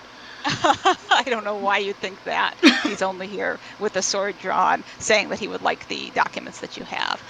So, we need to start by figuring out who's involved. Cosette, Amaryllis, Adamantia, Eleanor, and Nightshade are all present, we know. Cornwallis is present. Is Fiamma present? Would Fiamma like to be present? I mean, I would like to, but I don't know if that's feasible with us. I mean, you were patrolling and saw the Nightshade and tailed him here, so now it's a very, very strange Mexican standoff. No, I already knew where. Everybody. Yeah, basically, I saw two Jamokes leaving my house. I know where they were going. I just had to change because I was still in civilian clothes. Yeah, you had to make sure the patrol. fire wasn't going to spread beyond the fireplace, so it took a minute. But the clock tower is like it's an obvious location, Wonderful. so you knew what it. Place to be. Awesome. Hop in Is there night. anyone else who is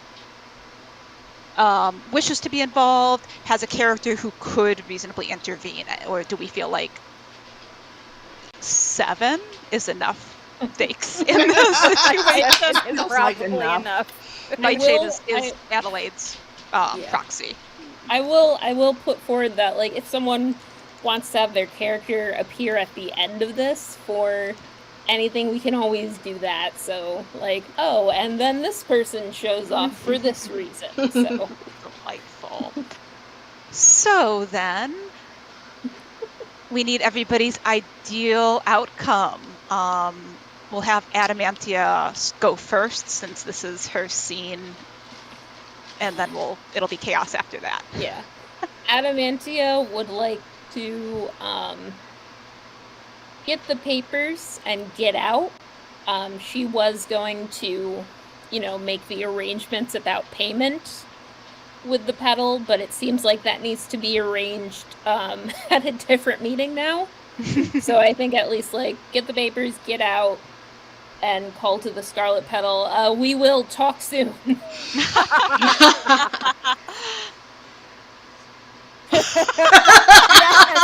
Yes, I love this.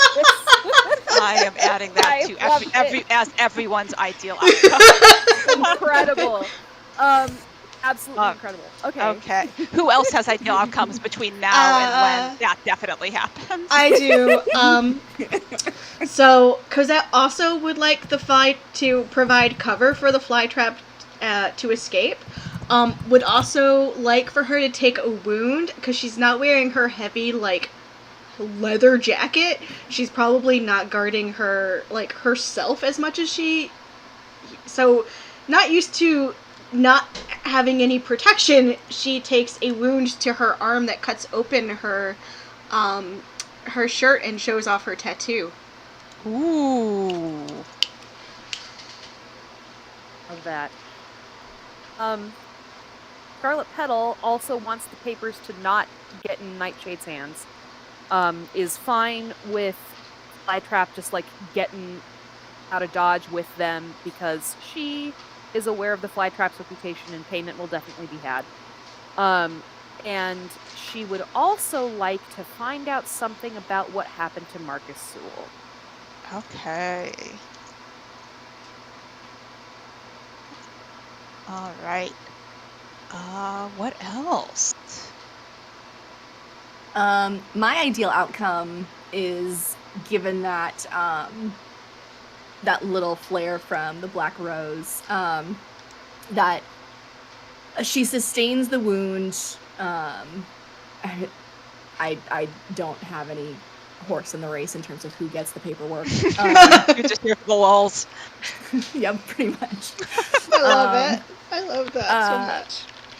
But when the wound is taken as it was like the wound is one that was intended to be like a mortal wound, but the Larkspur steps in kind of at the last minute as a deflection To parry, yeah. Yes.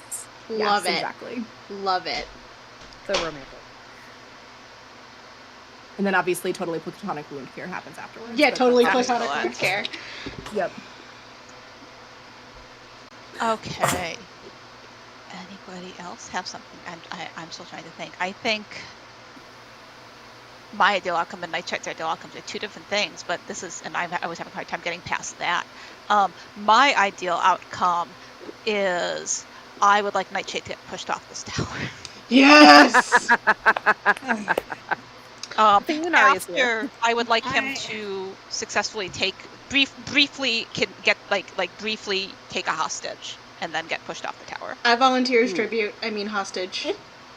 Oh god, Fiamma's gonna be crushed. I don't know how I feel about that. Okay, if that's not comfortable, we can definitely negotiate. No, yeah. I'm gonna go with what everybody else wants. I don't know what to go from there. Okay. He can always survive the fall.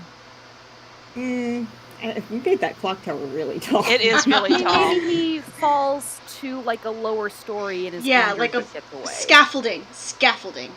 Yes. Yeah. Scaffolding. There's a lot of scaffolding here. There's a lot of scaffolding because they're doing repairs to the clock tower as part of like the celebration of the new whatever. Who knows? Yeah. That'll let Fiamma confront him later. Yes. Yeah. That's also, Adamantia is also working with certain charitable organizations to restore the clock tower before the anniversary on October 15th. Is mitigating the harm of the fall sufficient, or is the act of someone pushing him off the clock tower uncomfortable? Because I can see either or both of those being not fine. I feel like if someone else, it wouldn't be Fiamma to push him. I don't think, Fiamma's the one that he needs to have a reckoning with. Okay, so he would like to briefly take a hostage. He can be pushed, and we'll play to find out. Honestly, we can play to find out. But there needs to be some kind of actual thing, I think, for Fiamma, because it doesn't. I don't know. We'll see. We'll play to find out. But if someone pushes him, go ahead. If someone pushes him, I think we'll play to find out. Let's play to find out. How about Fiamma's ideal outcome? I don't know anymore. I'm struggling to figure out why Fiamma's actually here too. Okay, and if you don't want them to be here, that's fine. That's also fine. I mean, we'll play to find out. To find out. I don't think I have any outcome. Sorry. You keep saying things. Go for it. Okay, here, Heather has a bright idea. Yes. Yeah, Heather. And then we'll get Cornwallis's ideal outcome, because he's still here. Poor Cornwallis. So what if something happens that kind of reveals Aristos' being the Nightshade, and everyone's kind of so shocked that he gets a chance to escape? Either or. Like I said, we'll play to find out. I feel like I still need something because I'm grasping, but that's it. And also, I would rather, if there's going to be a demise involving Kim, I think I'd still rather it be Fiamma to deal at. Oh yeah, for I don't know. sure. Yeah, That's sure. that. I think 100%. everyone's on board with that, just because Yeah. poetry. But Yeah, no Yeah, argument Are you there. sure? Everybody's been like really excited to push this man off this. no, we're excited for Fiamma to push Fiamma him. to push him off the clock tower. We just want to Yeah. see him get his. Yeah, he It's doesn't. fine, Yeah. however you want to do it. Yeah, and I if would it be means happy that with we a have, metaphorical clock tower. Yeah. You know. Yeah. and there's also Also- like Go we have a ball to attend, and maybe there's a balcony at the ball. I don't know. I don't know. We'll play to find out. Let's, Okay. And there can be a range of things too, like if it would be better for Fiamma to get an apology or something like that. Like he doesn't have to. we'll see. We'll see. So okay. I do like the idea of, and I think we had stipulated in the earlier scene that his identity should be revealed. So I will add that to that. What's Cornwallis's ideal outcome? I mean, it doesn't matter because it's me who's controlling him. That's true.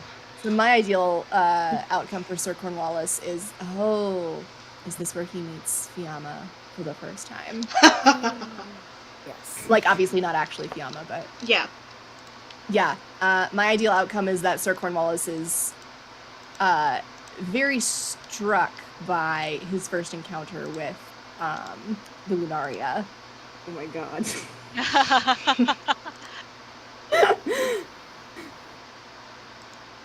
All right. Oh, maybe that it's to be more specific with that. Maybe it's that he is one of the hostages taken, I because knew it. it's just how he rolls at this point. Briefly get taken Yeah. hostage. Yes, and potentially either Lunaria is the one to break him free, or they land a very impressive blow that causes Aristos's grip to break, or some kind of involvement there, and then it's just kind of like not starry-eyed, but like more favorably inclined.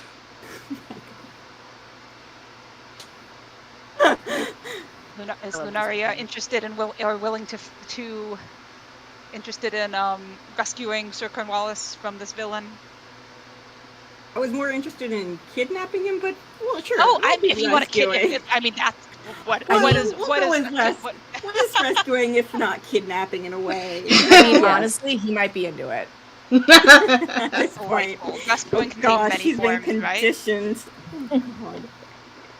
Here's my Yes. list of things. I don't think I'm seeing anything that is mutually exclusive. Did anyone hear anything that I missed that sounds like it is in conflict? Hearing none. You can skip past bidding. And yeah. So I have many people to ask questions of. This will be efficient time. So most people are present in the clock tower. Nightshade appeared in the clock tower, said he would take the papers.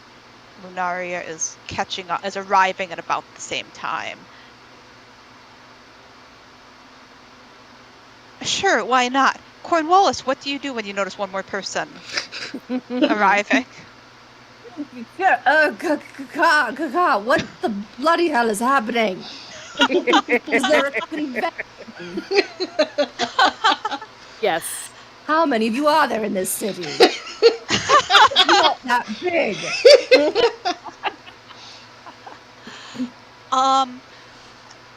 Adamantia.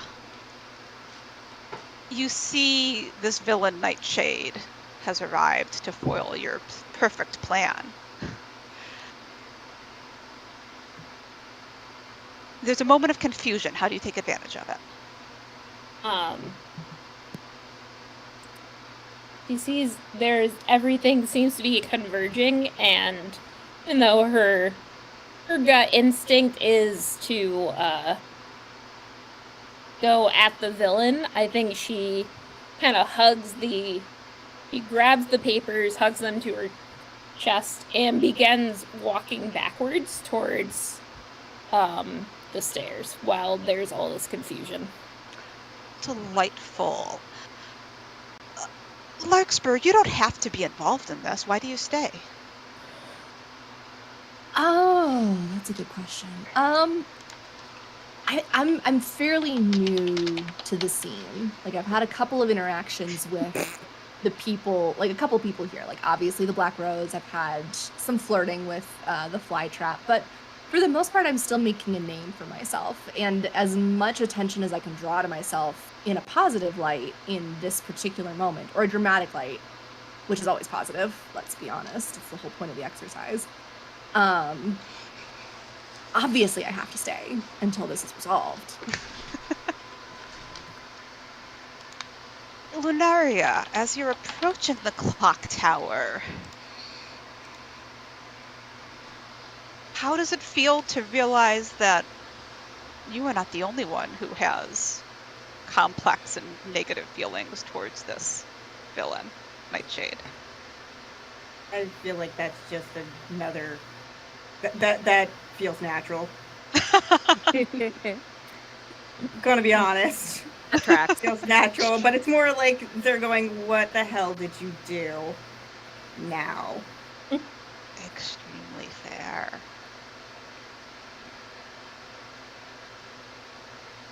Scarlet Petal, you were here to hand over the documents. They are out of your hand. What do you do next? I get between Flytrap and Nightshade, pull my my hidden dagger, and say, what do you want with these papers?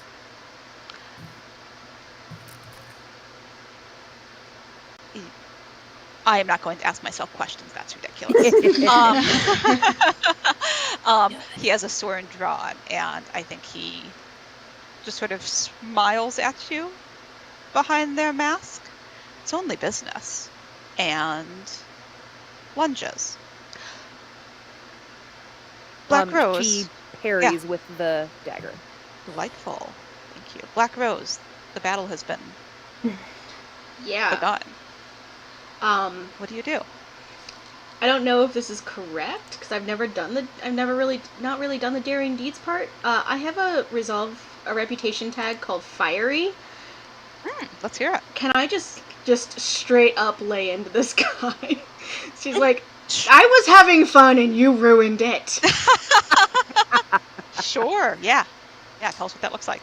Yeah. So I mean, she trained with like a master sword fighter, so she is like, the Scarlet Petal, does a good parry, and then Black Rose just comes from the side like, no, you're going to pay attention to me now, and just, she's being a little reckless, but she is fighting hard.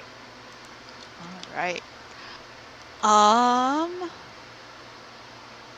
Lunaria, there's fighting. You love fighting. Do you get involved, or do you stand back? I'm not foolish enough to step in the middle of a few people that they are still studying just exactly how good. They are the child of a swordsman, so they also are able to judge this, and they're going, I will probably get stabbed because this is not looking, I'm gonna wait for a few minutes. Extremely fair. Cornwallis, how do you get taken hostage? There's so many masks. Everyone's in masks. Everyone's fighting. There are blades everywhere. The only person that I can clearly identify is the Fly Trap. And she's kind of just in the middle of everything.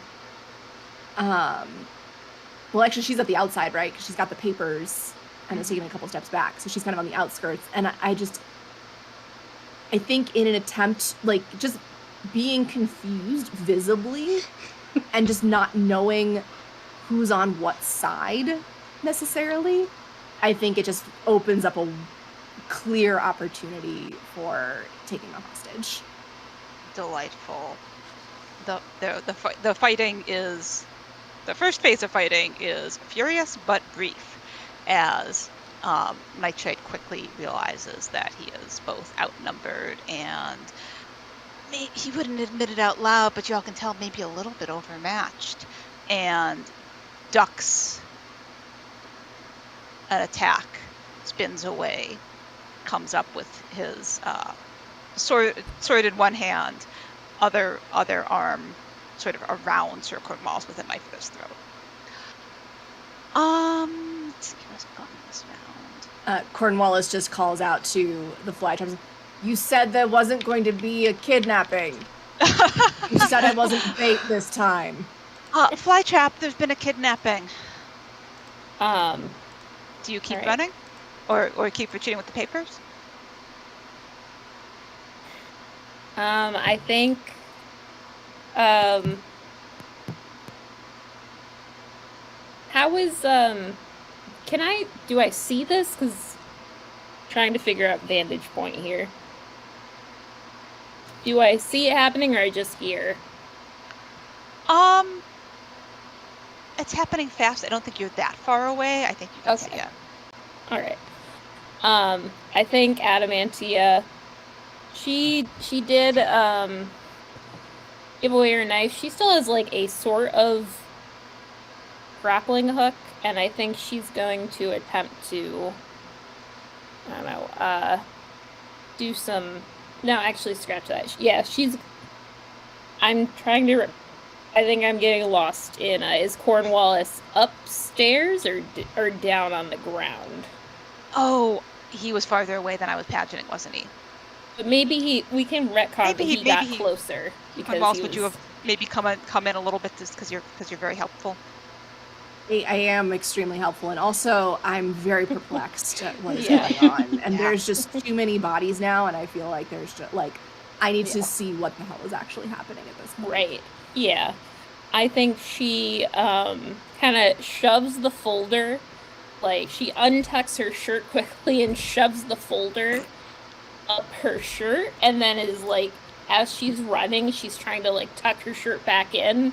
And it's a bit of a mess, but she's running for Cornwallis and Nightshade to save him, and she yells like, "Use the thing I gave you!" Cosette, Flytrap is running back into the fight. That didn't seem to be your goal. Yeah. How do you intervene so that she doesn't have to bring those papers right back to the person who wants to take them away from you all? I think she's going to put her. So we've got the Scarlet Petal is in between. I'm going to just shout back at her. We'll get you, man. Just go. With a bit more force than she usually uses. Usually she's either joking or Cosette, so, and, she's, yeah, 2 modes. There's 2 modes. And I said I wasn't going to play Alina tonight.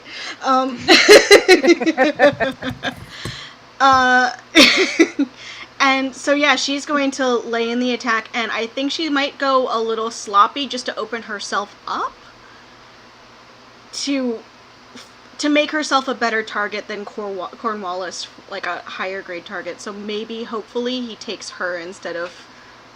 Mm-hmm. She's a better hostage than what's his face. Yeah, and Nightshade remembers you attacking him before, and is aware that he's not like he's pretty good. To be clear, he's no slouch. He's just not one of the heroes of this game. So he is aware in a flash that he needs to choose, and he chooses saving his own neck. Scarlet Petal, how do you back up your enemy, who is only here because you asked her to do a thing for you? Yes. I realize that this has all gone terribly south, and I don't want Cosette to get hurt again.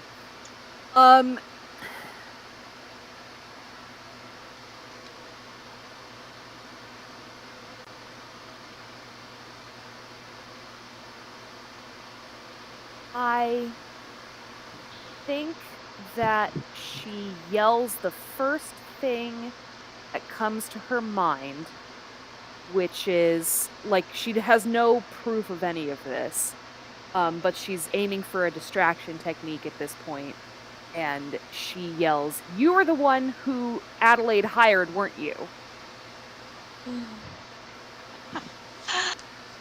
Um,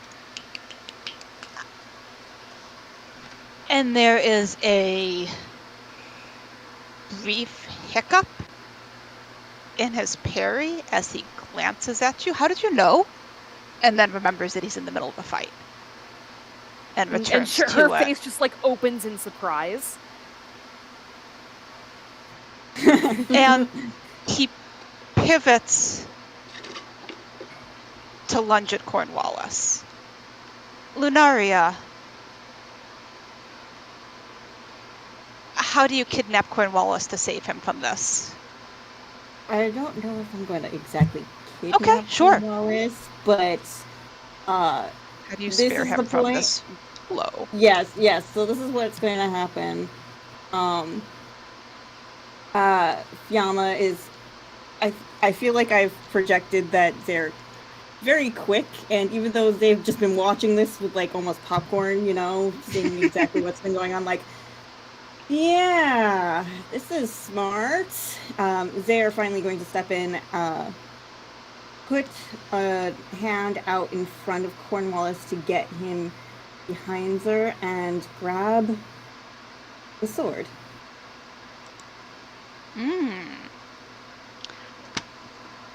If everybody's okay with that. Mm-hmm. Yeah. And Nightshade briefly They lock eyes. Yeah. Freezes. Just staring at you. And you know those eyes. And Fiamma, I guess, can say, "You work for Adelaide Featherswallow." And there's sort of the smile is a bit ironic. I did. This job isn't going well.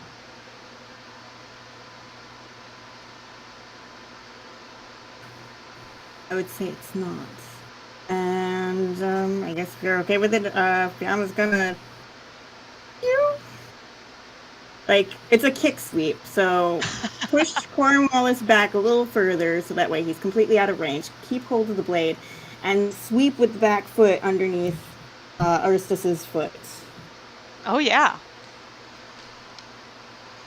To just take him down? Just enough. Maybe he can roll out of the way. Sure. Yeah. Yeah, he drops.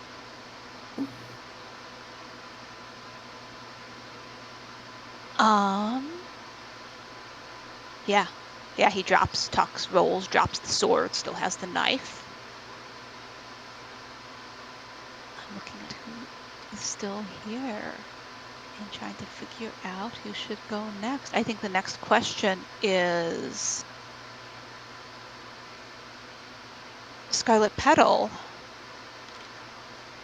There have been some pieces put together here. You want to know something else. How do you learn it? Okay. How do you get the clue you're looking for? Yeah, so I know that Marcus Sewell received a note that was, I believe, from Lunaria, or at least designed to look like it was from Lunaria. It was right here.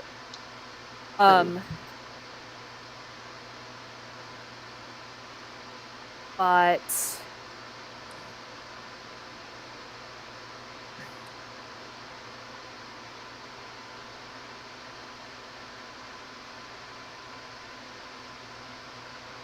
it seems like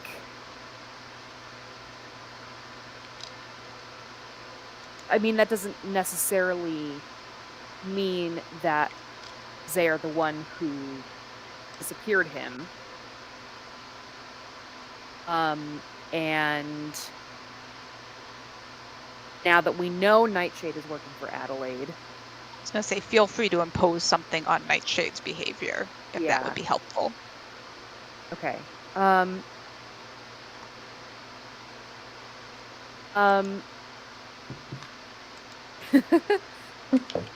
happens when you forget his existence? They disappear. Yeah. Let's just say Nightshade is looking at Lunaria in a way that, like, there was definitely the distraction, and then, like, he seems vaguely knowing / guilty / uh-oh in a way Absolutely. that Amaryllis is now going to put some other things together. Sure, absolutely. Okay.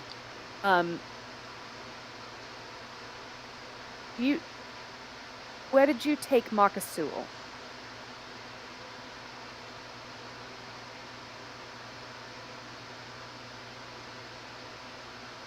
Does anyone have any investment in what happened to Marcus? Or particular bright ideas, or things that you would like to have happen? Before I make some shit up. Nightshade also definitely looks briefly confused. Holding him for ransom under the city because his parents were rich enough to buy a commission, so they probably got monies. Yeah. I think somebody might, maybe Adelaide, got the feeling that Captain Sinclair might one day be a threat to her with how he consorts with certain masked figures, so she's, putting some ducks in a row. And I think, I think Nightshade briefly looks very confused as he sort of rolls back up to, maybe not all the way to his feet, but like one foot bent forward. Is this a joke, or do we really want him to be? I was joking, but I mean, whatever works. Okay. Yes, and like there's a brief look of confusion, and then he sort of throws his head back and laughs a bit. I believe you mean Marcus Montague. He's oh my god, quite all right. He'll be released after the election. And he says something indicating that there is a holding a secret.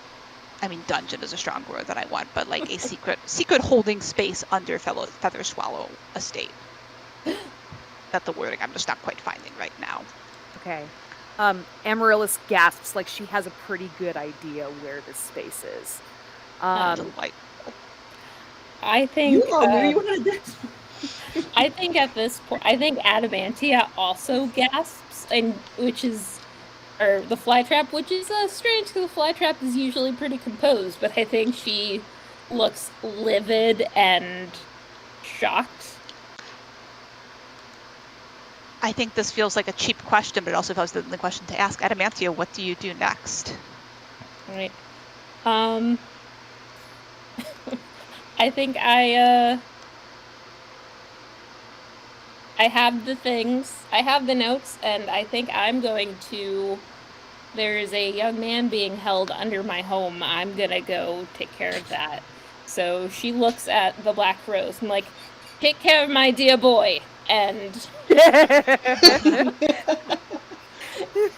she Cornwallis just rolls his eyes. So Adamantia takes off to rescue the other young man. Yeah. Yes. Delightful.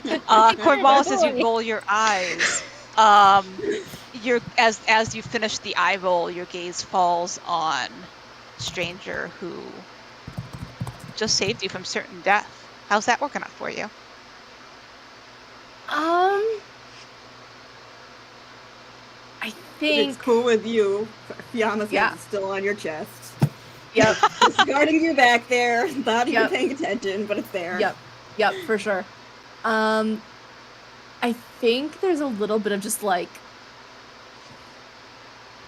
oh gosh, I think he's got he's got Adamantia's knife in his hand. And just sort of very quietly goes, I could have helped.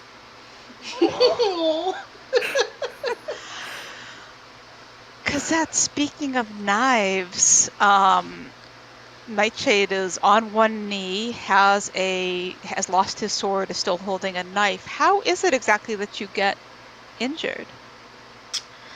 So that's what I'm trying to figure out. Mm-hmm. Because or Larkspur, would you like to describe this, and then we'll throw to Cosette to wrap. Either way is fine by me.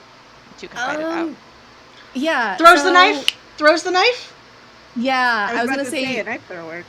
Yeah, I think there's a moment where, like, a split second where the Larkspur recognizes his posture and can track where his aim is going, and she sprints to try and cut off the knife's trajectory as it leaves his hand. And she is not quite... her sword doesn't quite get there, but she does this flick with the cape to knock the balance of the knife off just the smallest amount so that it hits Cosette in the shoulder rather than the heart where it was aiming. And it was absolutely a cheap shot. It was it is clear from his expression that this is not a job he was here to do. This was pure frustration. Oh, and it does cut such that the rose tattoo is revealed. Cosette, bring us home here then, as the fly trap scampers off, as Cornwallis is secured. I'm gonna leave. I think I'm happy to leave Nightshade there on one knee, and we can sort out as sort of the aftermath can be sorted out as part of the novel chapter if that's if it is relevant. If not, that's fine too. What do we see as the battle dies down? And your identity has been revealed to this. I mean, any number of people, but one of them is definitely wearing your clothes, or at least your cloak. Think she's. Oh, I don't know if she's distracted. Let's say Anne has my pants. I'm gonna say I don't think I established what her dominant hand is versus what shoulder the tattoo is in, but we'll say the tattoo is on her dominant shoulder, so she can't like hold her sword anymore. So she is going to retreat a little bit and give a very grateful look to Larkspur. To Larkspur. But that tattoo is very visible. And it sounds like Larkspur moves in to provide some totally platonic wound care. Yeah, I think there's just like a brief moment where Larkspur just kind of looks at, once things die down a little bit and is, tending to the Black Rose's wounds. I think like as she's approaching, she just kind of sees the tattoo and just like under her breath, very quietly, just Cosette, like audible, almost not at all. And we'll leave that there. Captain Sinclair? What do you think is happening here?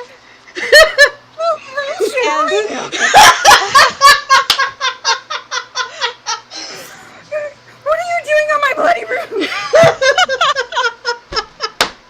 Where is there safety? I just wanted to smoke my pipe in peace. I've had it with this town. Yes. What are you? No, I'm not gonna ask. Nope. I should. Sure. I wonder if that's just enough distraction for Nightshade to get away. Yeah, I was gonna say Scarlet Petal does not know where to look between her being here, and her former friend / recent enemy being injured. and the captain showing up, and like Flytrap is torn off to secure the papers / rescue Marcus. She has no idea where to look. Yeah. If you all would like Nightshade to get away, he's happy to take advantage of that. If you would like Captain Sinclair to take him into custody, that is fine too. I am happy to leave that up to the table. I will leave that up to Fiamma, because that is their storyline. Yeah, that's right. I forgot I have to decide on what to do with it. Well, also, it's 10 o'clock. We haven't taken a break yet. If we would like to take...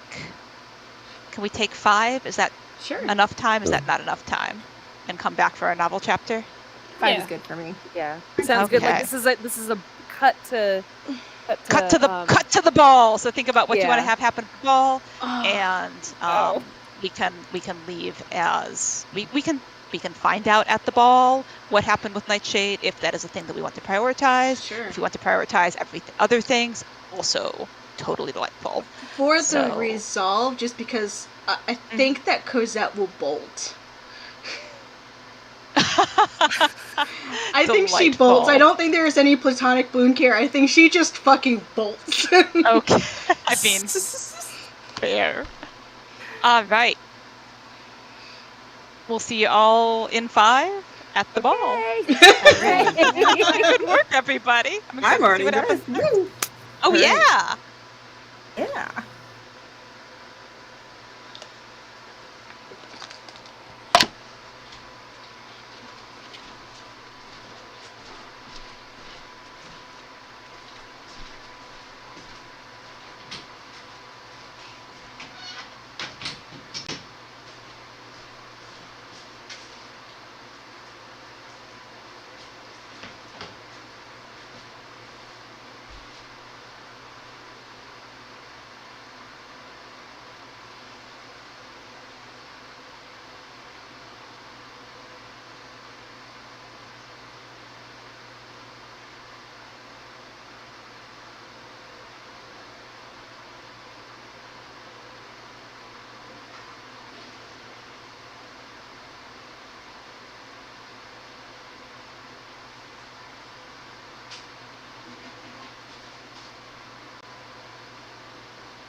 hello.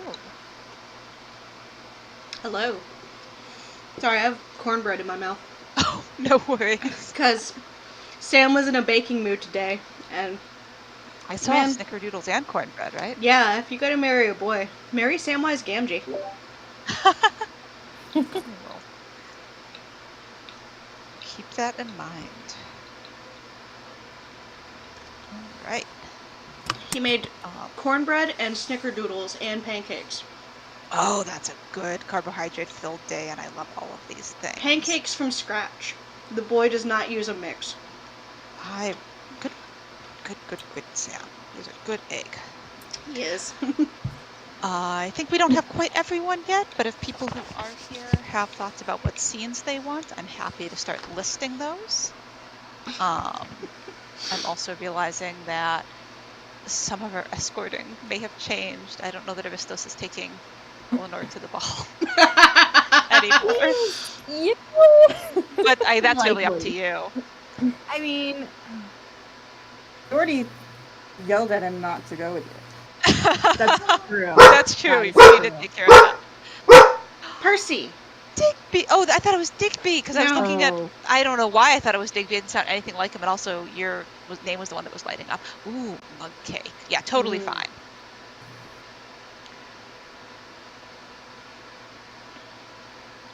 It's Yeah, I doubt that. I doubt that Eleanor has an escort. All right. It's fine. Percy wants to be the escort. Percy volunteers as tribute. No, so it is both a Pride weekend, so some of my neighbors are partying a little bit, as well as graduation weekend at the college that's like 3 blocks away from me. So it's been fireworks and partiers every damn night. Yeah. They set off Definitely fireworks for doesn't like it. yes, they set off fireworks for a solid 30 minutes last night in the middle of D&D. I was like, y'all, Oh man. stop. That's a lot of fireworks. That's too much fireworks. Oh, Absolutely unnecessary. Seriously. In terms of scenes, I would like to have one between Eleanor and Cosette. Yeah, that's gotta happen. I feel like Yeah. Cosette has been laying low, not just because that she has a mysterious wound, but because someone said her real name. Yeah. All right. So we'll have the Margaret Blakely moment. Yep. What else would we like to see at Lady Brushfeather's ball? Are we gonna play to see how things sort of shook out in the aftermath? I think you will tell us how the thing shook out. Yeah. So. Okay. All Yeah. right. Yeah. If there are things that people would like to stipulate out above the above table, that is totally fine. That's but also feel free to make decisions in play.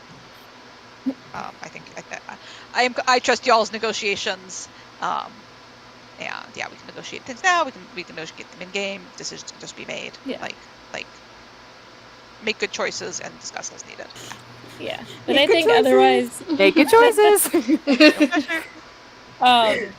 depending on how things go, then the only thing I can think of Adamantia wanting to do is oh, Amaryllis, have you met this person? Have you met this person? Trying to set her up as she was before.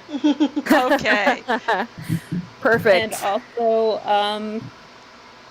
yeah, depending, I will stipulate that if it does come up, were Adamantia to learn that Fiamma is her nibbling, that would be you're like, all right, you are in our family now, you are a part of us. So if that did come up, that would be the reaction. Good. So what have we listed in scenes so far? I think it sounded like you heard the Adamantia one, attempting to set Amaryllis up. And then we have Eleanor. I feel like reunited is a strong word, but Cosette's been laying low. Eleanor and Cosette interact. Yes. Okay. Go ahead. Oh, about to say, there was a whole plan about Fiamma being introduced to Sir Cornwallis out of Mask. Should I put? Is there another Cosette scene that we want, or do we want the Eleanor and Cosette scene to be Cosette's thing, and then Eleanor introducing Sir Cornwallis to Fiamma is Eleanor's thing? That works. Yeah, that's fine. I think Eleanor's original plan was to have Cosette do it, but given the letter that she received from Fiamma in a drunken stupor, I think she is more inclined to potentially do it herself, but then leave immediately. So plus minus Cosette's presence. All right. What would Amaryllis and Fiamma like to see as their scenes at the ball? Well, Amaryllis and Margaret definitely need to be a thing. Yeah. Oh yeah. Right. So, I think we kind of montage Amaryllis dancing with Margaret and Captain Sinclair and anybody that Adamantia tries to introduce her to. And then it's just like, yeah, no, I know what I'm doing here. And I gotta go tell Margaret some things, so hopefully she'll date me. I know who should be donated 5,000 pounds.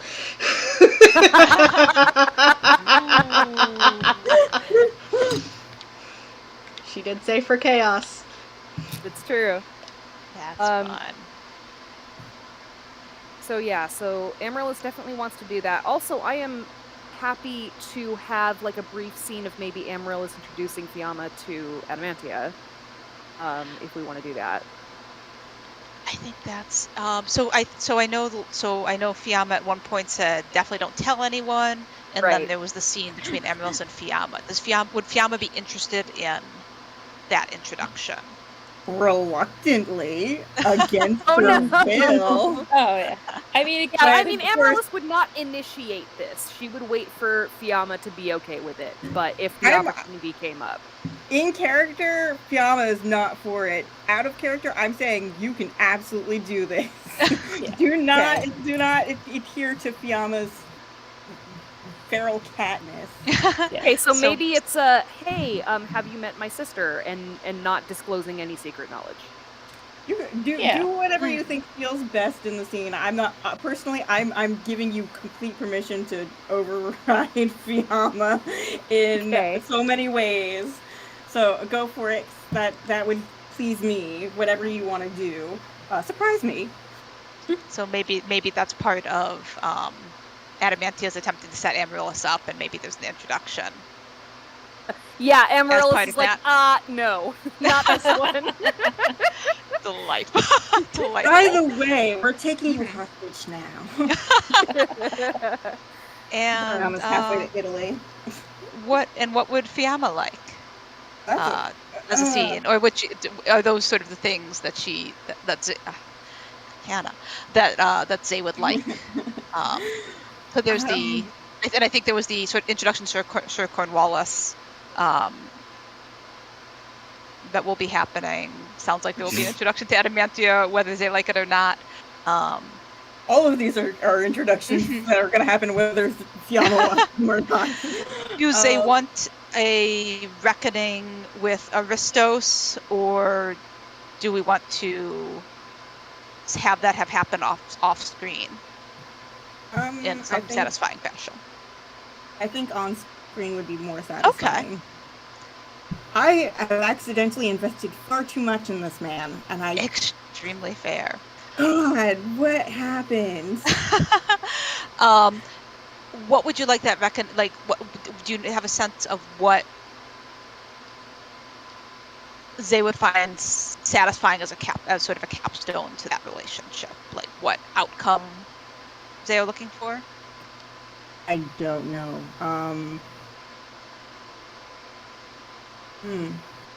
I don't know. That's the thing. I don't know. Okay. Yeah. Okay. We can let's revisit that when we get there. Sure. Sure. Yeah. Quickly. Yeah. Absolutely. I was looking at the list to see order of operations. Maybe he just like shows up at the ball Yeah. and tries to salvage the situation. She's like, no. Zare like, no. Who says they were like, no, they're a trash fire? So I think we have 10:15. So I think we have.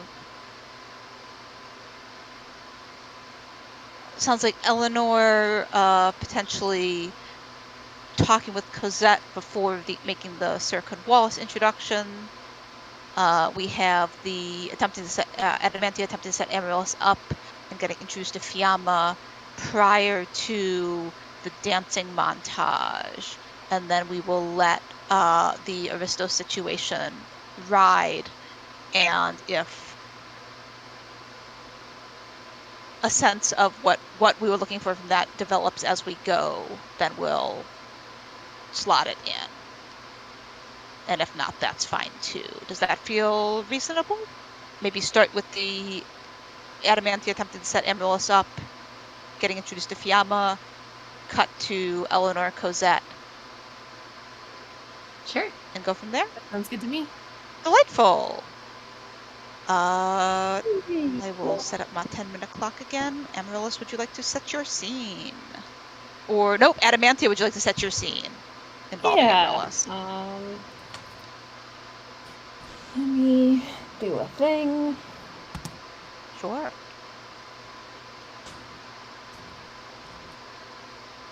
Okay. So, Adamantia, I introduced you to this person. Why don't you come say hello to Mix Thomas in Shropshire. I think you would have quite a bit in common. Amaryllis goes along with this and is just like mildly exasperated.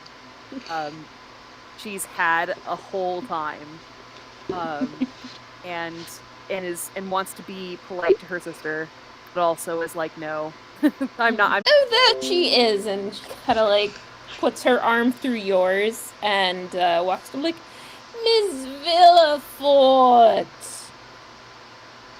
Oh, hello. Hello.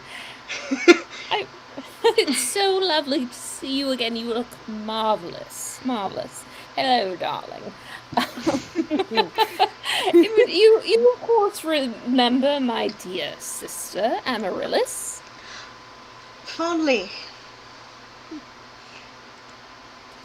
I think, I do believe that they're about to play a waltz, and nothing would give me more pleasure than to see the two of you dance. Such an exquisite dance, as you two are both marvelous dancers. Why don't you two take a turn, just so I can glory in your grace?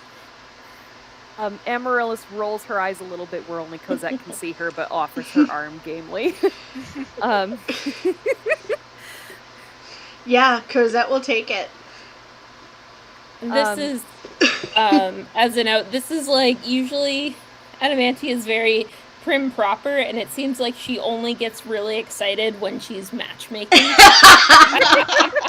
Yeah, Amaryllis knows. Amaryllis has got this. She's picking up what her sister's laying down here. Yeah. So she leads Cosette onto the dance floor, and we can mostly skip this, but she just wants to say, like, I'm so glad you're all right. You ran off so quickly. I don't know who the Pink Larkspur is, but she knows who I am. Do you know of anybody else who's seen your tattoo? A few people here and there. Not many.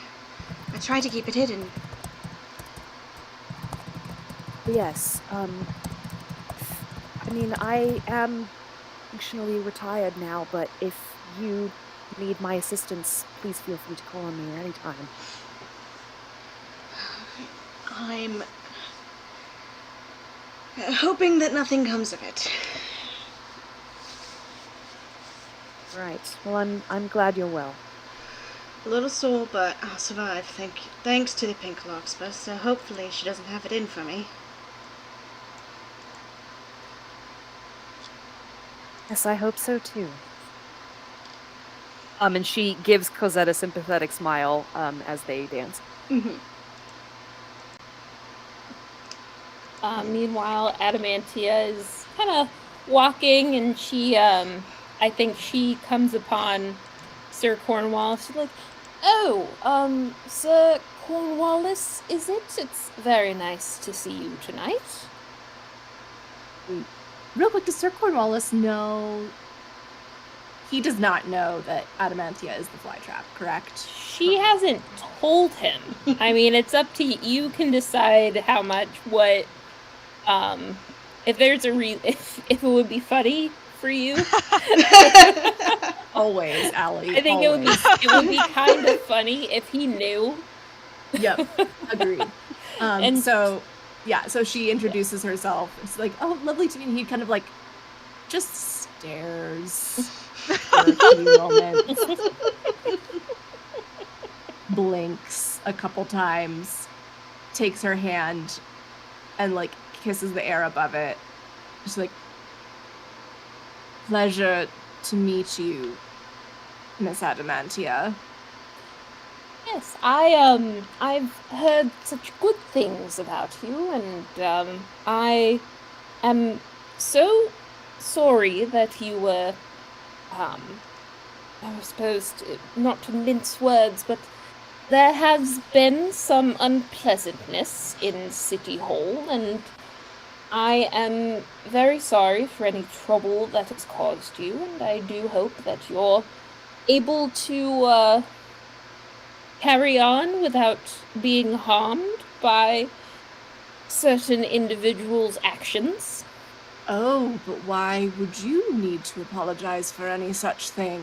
How would you have any sort of doing in those potential risks or situations? Oh, no, it's just, well, as you know, my sister has come under rather there have been accusations made public, certain information about her, and you know, I simply, she was she was many thought her a woman of merit, and now that she is not seen quite so meritorious, I do hope that does not hurt you or your fellow colleagues who are only doing your job, I suppose, is all I would like to say. Well, the positive side of things is that most of us had no idea. So ignorance can be a remarkably effective defense. Yes, well, if you ever need anything, Sir Cornwallis, please do be very happy to help. And have you met my sister, Miss Amaryllis? She's over there dancing so beautifully with Miss Villefort. Yes, it's quite lovely. I have met her before. Thank you. We also have met before. Several times, actually. In multiple ways. There's like a long pause, like, I'm sure I catch your meaning, and she kind of drops her voice like, I would like my knife back. Well, you should. He like, tone is like a little bit more chipper, and just like, well, you should have thought of that before arming me. And turns and like goes to the punch bowl.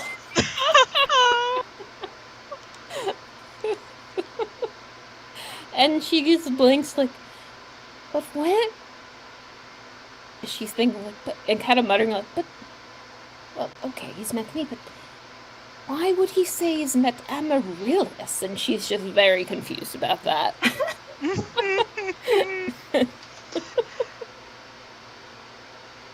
Because when it comes to masks and identities, she is extremely face blind. She will never put 2 and 2 together unless someone takes her by the hand.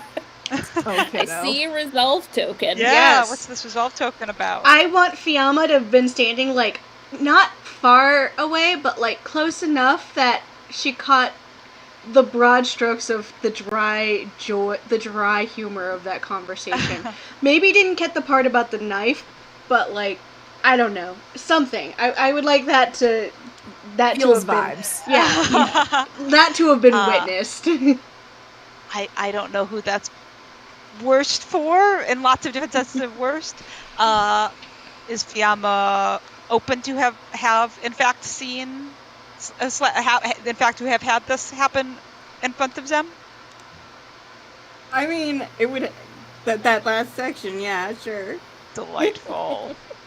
So Otherwise, there's going to be absolutely nothing they feel for this man, and it's going to be very awkward, and they're going to want to run away to Italy, okay? they witnessed it. Yeah. What they do with that is up to them. I would make the case I get that token because that's someone. Yeah. That's fair. Yeah. That's fair. Things may not be in your control. Yeah. That's the worst possible outcome. Anything. And I think go ahead. actually at that moment I'll say that Adamantia looks up and sees you. I'm like, oh, Mix Montague. I don't think we've met formally. I'm Adelaide. You're not. Nope. No. Plot twist. Adamantia Featherswallow at your service. Have you met my dear sister Amaryllis? Fiamma, after just witnessing that last half, was like, well, okay then, and now it's like, I don't want to be here. I believe we've met briefly. Yes, well, actually, I will, I'm gonna pay a resolve token for Cornwallis to rescue Fiamma from this.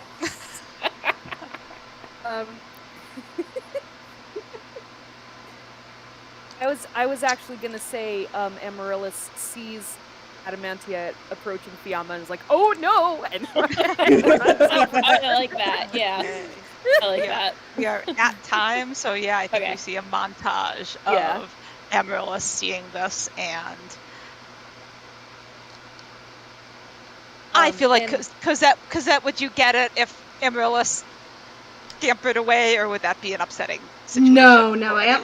Amaryllis has been gone from friend to enemy back to friend in good graces, so willing to cover for Amaryllis now. Delightful. Yeah. Cosette is flippant. No, I'm so sorry, and runs. So we see the montage of Amaryllis bolting it as quickly or as respectably or not as she would prefer across the dance floor. And I think the camera follows her part way and far enough that it is clear what her intent is to save Fiamma from the interaction that they are having right now and would like to be departing from.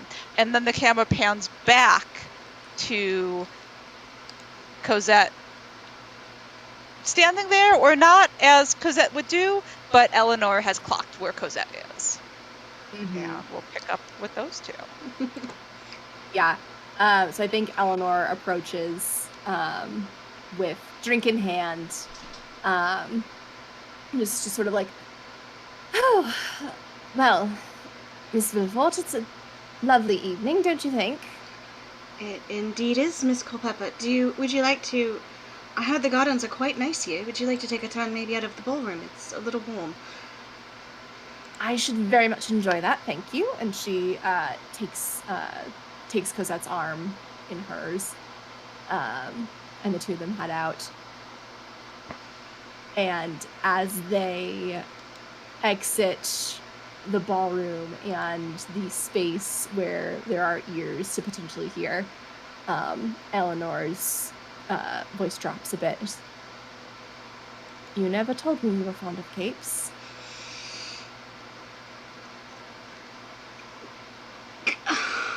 Hold on, I think I need to actually roll a die. Here's my d20. Why not? high. Okay, that's the highest you can get. Wow.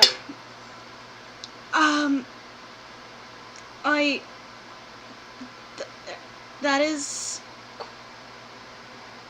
I'm confused. What?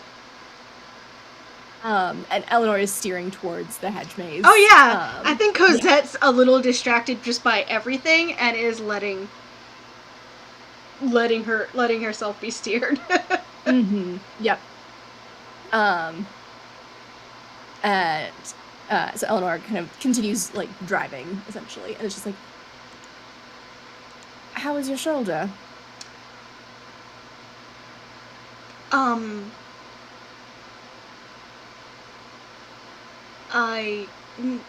It is fine. I fell while riding.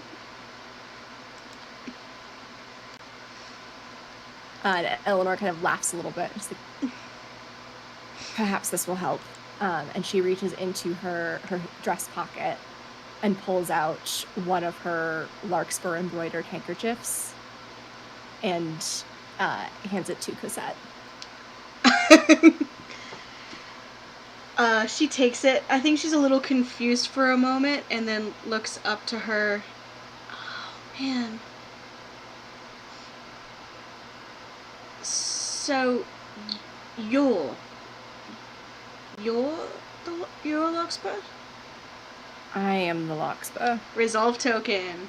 Yeah, let's hear it. I kind of missed by chance, but I really wanted to have Eleanor say, I figured since I've stolen so much of your clothes, that's if I gave you something back. But we've kind of missed the moment. But I mean, you can do whatever. Eleanor, you want to allude to the stolen clothes? We'll get there. Okay. We'll get there. Monologue token. Who is that for? I would like Cosette to monologue. Delightful. Okay. Let me think. She's the larkspur. She's the larkspur. Okay, that's very good. No, that's very bad. I have very passionately kissed the larkspur. Well, but that's... she kissed me back, so maybe this isn't bad. Is this bad? I don't know. I don't know if this is bad. And then it's just dial-up noises. Perfect, thank you. Delightful. Noted.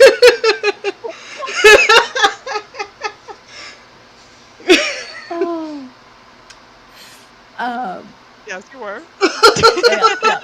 But I think at this point, the two of them have reached kind of the entry point of the hedge maze, and Eleanor continues to steer inside and winding through the path, and she's sort of like, I do wish you had mentioned this extracurricular of yours to me sooner. It seemed important to keep it a secret. Well, practically, yes, I understand that, but I've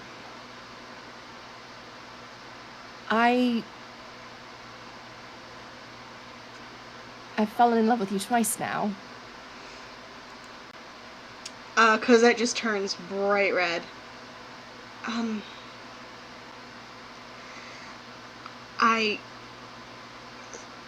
The same, really. I thought we were just in just harmless flirtation, but, I found myself quite, confused after that kiss, and thankfully less so now. Well, of course you wouldn't be confused. And she kind of like tosses her hair a little bit. And like, I'm a professional. Like grinning broadly. And then just sort of like, How far is Gretna Green again? I feel you like would never get there tonight. I feel like we both have the skills to sneak away. Probably, but I do owe you a pair of trousers. You can, once we're married, get into my trousers anytime you'd like. Oh. Miss Villefort. You're so forward. She just grins. I think Eleanor can like frames her face in her hands and kisses her in the Oh yeah. hedge maze there. Kissing in the hedge maze. Gretna Green tomorrow. Yum in the background. I'm content with the scene there. Yeah. I was gonna say, is there anything else that either of you want from the scene that we can see? I'm good. No. I'm golden. Yeah, it's good. Delightful. So we'll let those two. one thing. Hilda yeah, just kind yeah. of randomly walking around the ballroom looking for Cosette, like, she's. Where did she go?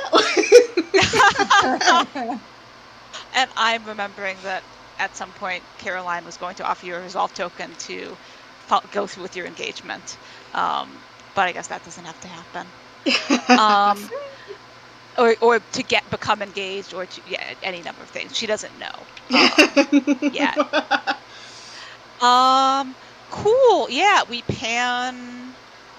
camera pans up from the hedge maze and then spins around back towards the ballroom and finds Amaryllis dancing with whoever Amaryllis wants to be dancing with right now. Sounds like she's got lots of options. And eventually Margaret. Or maybe it's Margaret right now. I don't know. Maybe it's Margaret right now. Tell me. Sorry, I was still laughing and missed who is going over us right now. I'm Margaret. Okay. Yeah. Excellent. Yeah, so wow.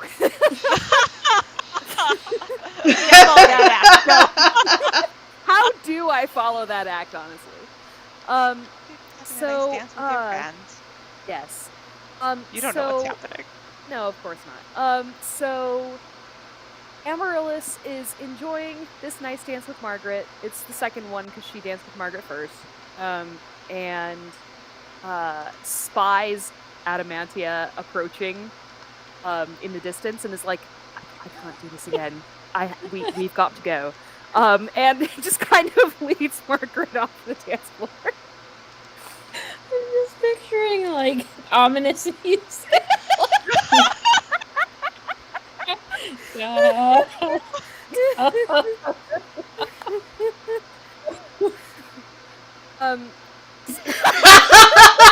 Yep. It's the most loving shark you could possibly imagine. Anyway. So yeah, she takes Margaret by the hand, and leads her in the opposite direction, and is just like, we're not doing this again. I've met like 20 different people tonight. They're all very nice, but no. Yes, and the birds are also here. They're very excited. So Hedge Mage is taken. I mean. So she leads Margaret off to like a side room, and it's just like, oh, thank God. I don't think she'll find us here. That was your sister? Yes, that was my sister. She has taken pains to introduce me to probably all of the eligible bachelors and bachelorettes and bacheloresses of Burton on the Water. And I love her for it. I don't need to be introduced to anyone else. I've quite made up my... I think her eyes go wide and she's like, oh, you have? Who's the, lucky person? Amaryllis realizes what she said and goes beet red and is like, oh, well, deep breath. That's not how I meant to start this. I'm so sorry.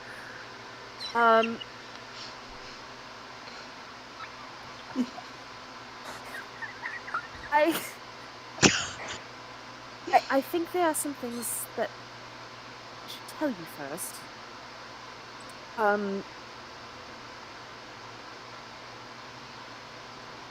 What is it? you said that you broke things off with your fiancé because he was a masked villain. Yes, he was involved in very, very bad things. I thought I knew who he was, but I didn't. No, you don't need to explain yourself to me. I understand. The thing is, I wish there to be no secrets of that sort between the two of us. Hang on just a second, I have to release the dog. Sure.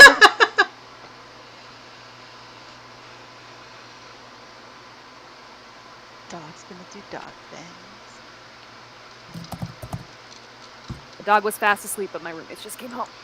Okay, so, I wish there to be no secrets of that sort between us, and there is a great deal that I should probably tell you first. I myself have worn a mask for the last 8 years.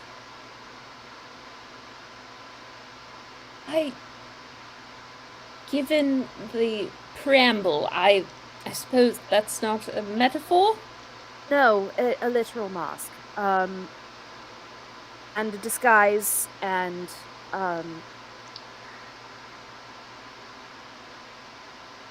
it was. It's a long story, but I am the third child of a wealthy family, and it was apparent that, as such, I would not be so fortunate as to inherit a large sum, and I wished to be able to make my own choices, especially after I was disappointed in my own engagement, and nearly disinherited. It's a long story. Oh. But I kept the mask to see if I could scrape enough together to care for myself if something like that should happen again. And I have met my goal, so I am now laying it down. But I thought maybe that this would be important to you. So before I ask anything, I wished you to know that there are layers to me as well. When you were masked, you were... You know, I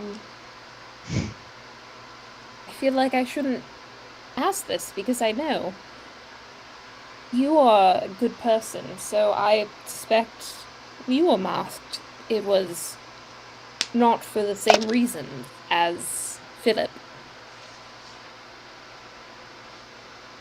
No, I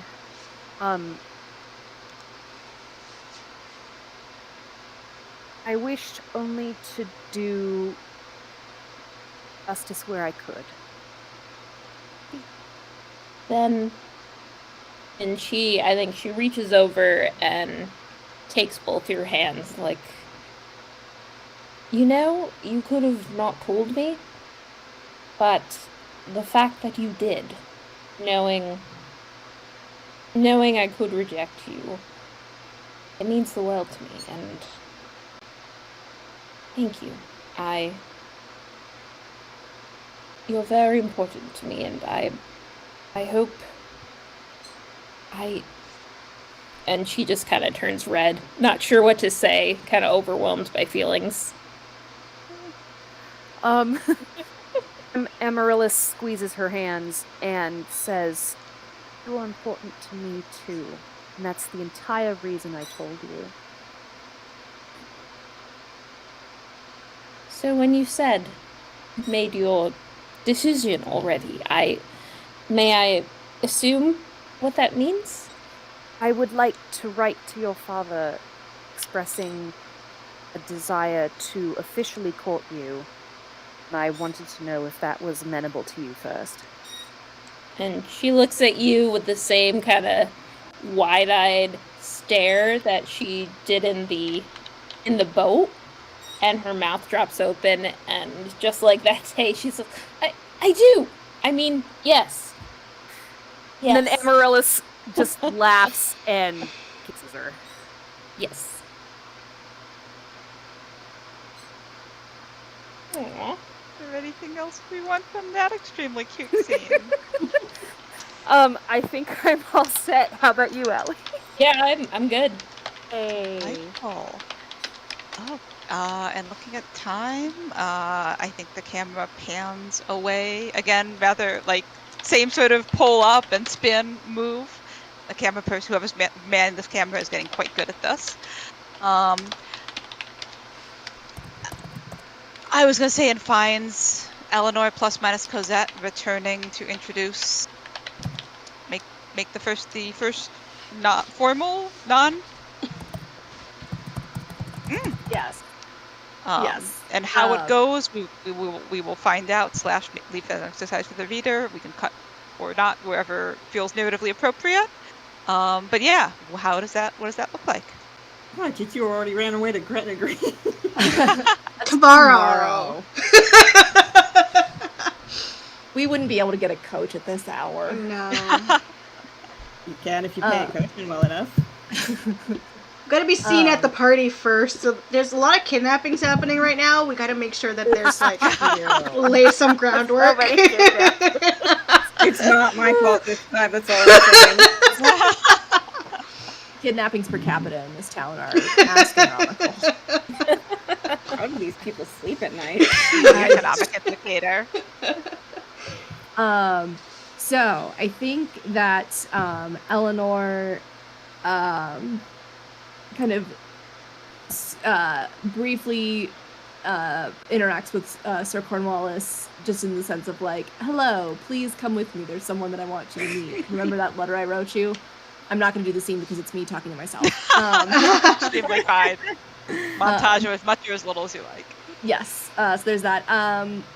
Heather, would you like for Cosette to be part of this? Yeah, let's let Cosette to be part of this, even if it's just to take a little bit of pressure off of you talking to yourself. Perfect. Delightful.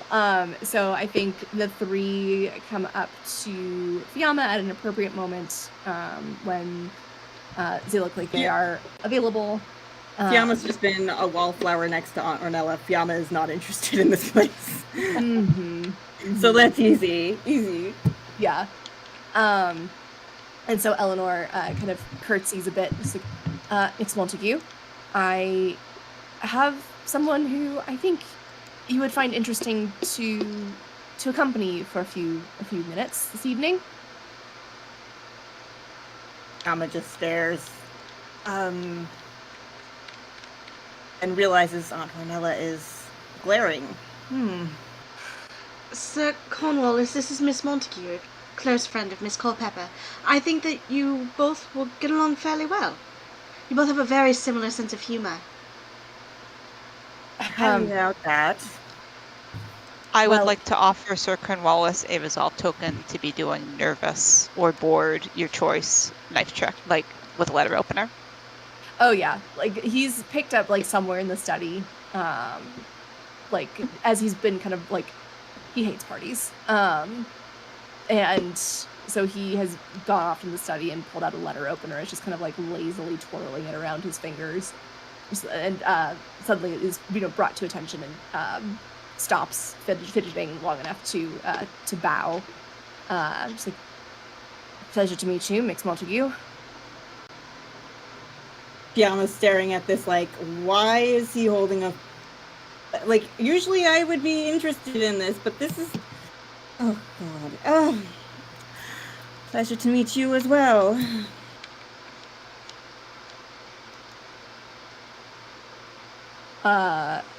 Would you mind if I escorted you to a different part of the ballroom? Kind of like glancing at their chaperone.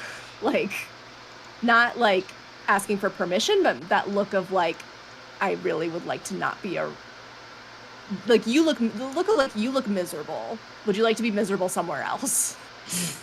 Aunt Ornella knows who Sir Cornwallis is, and she's about to just punch Fiamma across the room because one, she knows all of his particulars, even though Fiamma does not care.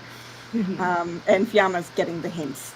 Well then, if you insist, and they put their hand out like, I'm going to do this even though I have doing this against my will. Yep. And so I think he escorts her to a different part of the room, like still wallflowering, but not like next to their chaperone. And is just sort of like, do you often enjoy these events as much as you seem to be enjoying tonight's? I used to. Do you? I find it all You a bit... could be honest. It seems a bit tedious to me, to be honest. It's a lot of effort to try and have polite conversation when a lot of people who have polite conversation are not very good at feigning the politeness. And so you deign to talk to me, of all people. Well, Miss Culpepper had good authority that you were someone that I should become acquainted with. Let's see. Oh, goodness gracious. Well, I don't even know how to make of this situation. It seems she may have set you into a trap. Does she not like you? No, we're quite fine. And he once again begins like kind of idly twirling the letter opener between his fingers. Fiamma's watching this and quickly, if you're okay with this, Liz, Zay puts her hand that has a glove on it because both hands should be gloved at a dance, but this one is the wounded hand. Grabs the hand. You seem to have forgotten manners in a place like this. Do you need to keep your hands occupied, sir? They're very close because that's Fiamma's thing, I guess. This is the thing now. Well, I do find I find it passes the time a bit more pleasantly.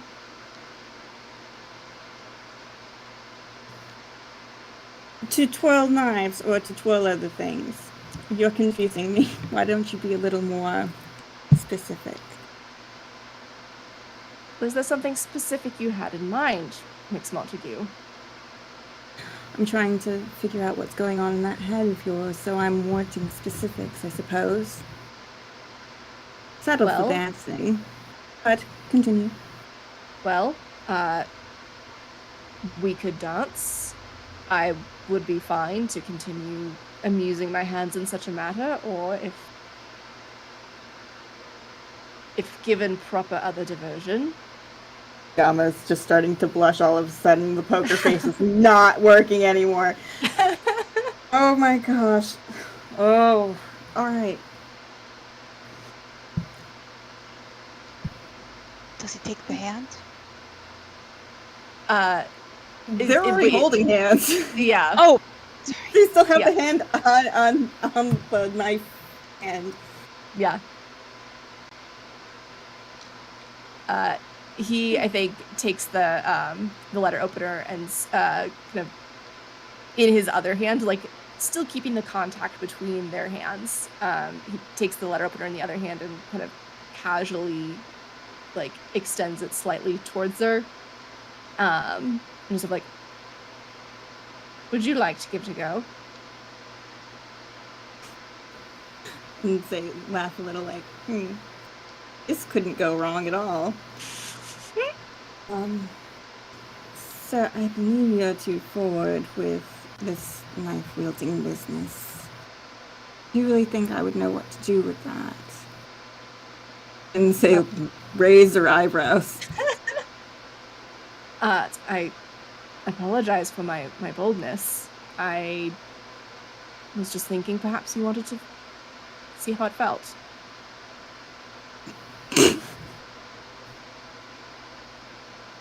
Sorry. I realize I've dug my own grave with this one. I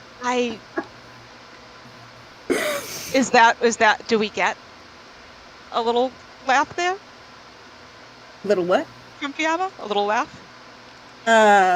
Sure, why not? I'm wondering if that's sort of the point that the camera begins to pull back is sort of the handheld and the offered knife. And it maybe not being quite clear what happens next, but that there's a moment of something. How do we feel about that, or do we want more from this scene?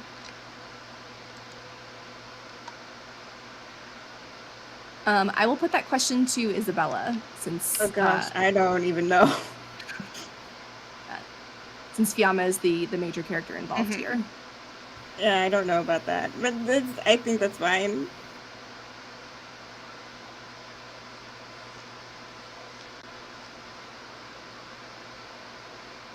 All right.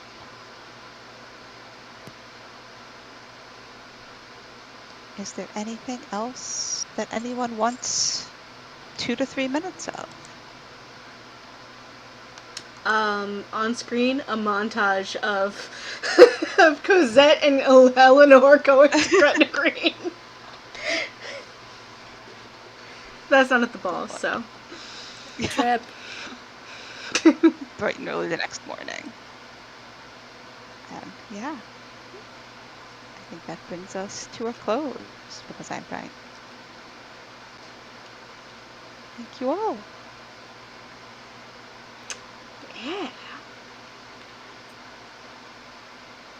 Would we like a round of stars to close out the evening? We would normally power into an endgame epistolary, but time being what it is. I think we talked the last time about landing on the novel chapter. Yeah. Yeah, sounds good to me. Yeah. Stars for Liz for the badassery of the Larkspur's cape. That was rad. Yes. And stars for Isabella for your letters throughout have been like chef's kiss. Like, Yes. Aw, thank Most you. definitely.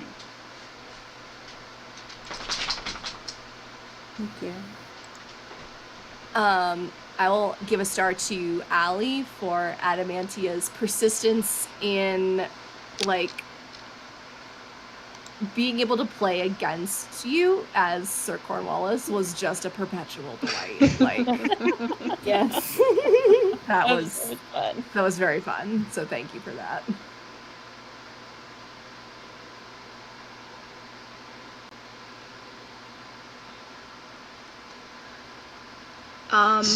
Star to everyone for putting up with my tyrannical pacing tonight. And for working, especially on that rooftop scene. There was a lot of work done there to get everyone the things that they wanted. Yeah. Stars to Marina for I feel like this is a better end. I feel like our characters came to a better end than my character's mass desire of unveiling. Yeah. I feel like no, they're friends again now. Is just I like that path happened. Yeah, was me nice. too. That was nice. Stars Go to ahead. Allie for Adamantia, just like Adamantia. Yeah, just Adamantia. Like, good lord. These evil characters. It's a gift. This one wasn't evil. They're She's just all she's evil in my awful head. good. Lawful good. So lawful good. Yeah. Although you did get a switch play to that one day for Nightshade, so you did get Yeah. the dabble.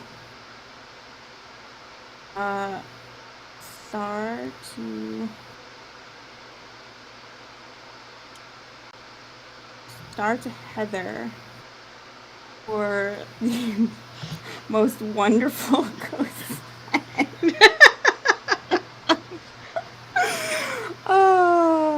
Oh I love gosh. Cosette.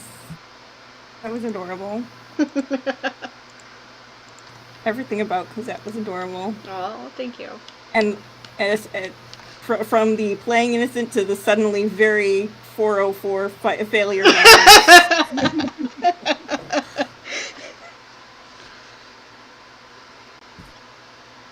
Yeah, everybody just did a spectacular job. There were so many one-liners that were incredible. Yes. Highly quotable. Highly quotable. I will forever cherish merit is not meritorious. It stuck with me so much. Cool.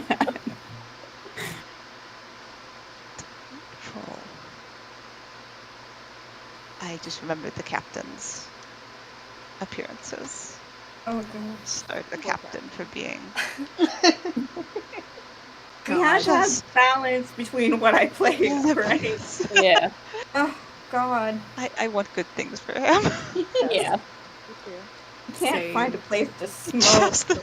Crying out loud. Maybe you should quit. It's just a sign. Maybe Yeah, it's a it's sign. Yeah. universe is- He needs a place to calm down. Smoking is his only outlet with all these vigilantes running about.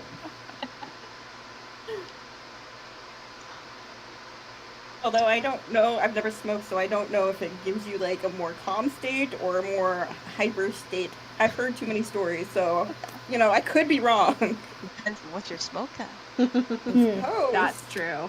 Yeah. Suppose. Also, star to all of our couples there at the ball for those were two extremely sweet declaration scenes. They were. Yeah. They were really And sweet. that was really I'm very, very pleased we got the sort of the landing on the novel chapter and returning to sort of the quiet, like let's sort our lives out and figure out these connections. Yeah, those Really, were really cute. charming. Gosh, I forgot that Fiamma now has a brother. I was joking about that. Yes, and Marcus, Marcus I Montague. am confident that Adamantia freed him from Yeah. wherever he was Yes. imprisoned Yes. in the middle of the hedge maze. Yeah. Was he Yeah, imprisoned no, or was he just lost? Who can say? But Yeah. he was He rescued. just happened to know about the family mausoleum that was hidden under the hedge maze of the Featherswall Manor. Like, don't worry about it. Yeah. I Like, imagine Amaryllis got caught up trying to exit the scene and arrived at the mausoleum to find that Marcus had already been rescued and spirited away.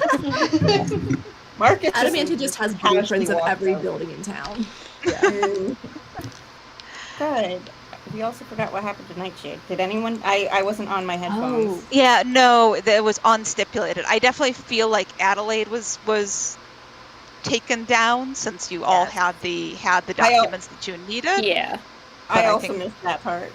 Yeah, No, it was not um, stipulated. It was just in my head. Yeah. Yeah. Okay. No, Adamantia mentioned that basically it's that Adelaide has done has come out, so there's been the fallout from that. I kind of like. I don't know, I think we left Nightshade ambiguous, so he could come back. He could. Yeah. He could be running off to Italy. Any number of possibilities are possible. Go to Italy. That's where Fiamma's going after all this fiasco. Thing. Then maybe Fiamma hunts him down there Yeah. and returns Fiamma needs victorious. a as an vacation. Fiamma does need a vacation. They have certainly He earned does. one. They do need a vacation for Yeah. sure. Yeah. I mean, They're like, I I'm taking think a break. Yeah. Sir Cornwallis will be happy to facilitate relaxation. Sir Cornwallis also needs a vacation. Yeah. He really, does. Fiamma doesn't know what to make of Sir Cornwall. He seems like a patient sort Yeah. who likes to get kidnapped now and again. I mean, honestly, like, if he's not getting kidnapped, he's having a good time. Delightful. Thank you all. Thank Yeah. you. Thank you. everybody. Thanks, This was everyone. a Yeah, delight. thank you, Night. Yeah. I had so much fun. Thank you. Oh, this was wonderful meeting you. Meeting most of you all. Yeah, thank you Thank you for for putting up with me. no, thank you for for playing with joining us. us. This has been great. I enjoyed it very much. Thank you. Yeah. We occasionally there's other Good Society games that we run on the server. You'll see a ping if someone's looking to run one. Usually it's me or Hannah. So Although, Although, I would love to run one sometime in the fall. Ooh. Which is going to be an experiment because I have never GM'd a game ever, but I Hey. feel like Either. this one would be one that I could handle. I can send you the So- links to the site where you can get the PDFs, but like Yes. the good thing about Big Society is that it mostly runs itself for the most Yeah. part. It's pretty Fantastic. wonderful. Yeah. And there's, there's a lot of good material too that the company put together. And it's like others. I'm sure we can find them. Like advice on running games. Yeah, that would be running the great. system. Yeah. It's an open server. Anybody who wants to run something is more than welcome to. So yeah. So yeah, delightful. So stay tuned, I guess. All right. Excellent. wonderful. Awesome. So Thank excited. you all. I am Thank suddenly you. starving, so I'm going to go make some toast and then be surrounded by dogs. But Okay. this was lovely. I loved all your characters and also really much enjoyed seeing how you all work things out. And yeah, That's great. and both in the game and in this text channel of hilarity. So how are we So- handling an epilogue? Are we just doing it in the... If people would like to write, I guess we have 24/7 left this way. So if people would enjoy writing an epilogue letter, feel free. Do not feel obligated. So I leave that up to you. I'm not going to delete the channel in the next day or two. I won't delete it at all. I'll move it into the past tense folder eventually. But yeah. So that is whatever you find satisfying. If people are happy, if you are happy with where your character landed in game and don't feel the need to write a epilogue, then you don't have to. If you feel like there's something else you would like to stipulate to, go for it. If you just like writing letters, go for it. Like, do whatever is going to be fun for you. Okay. Excellent. Yay, all right. I've apparently used up Alright. all my tyranny, and now this is what I'm just like, do whatever you want. So yeah, Yeah. do whatever you want. Thank you. Thank you. Have Thank a you, good everyone. night, Have a great everyone. night. Night. Bye. Night. Bye.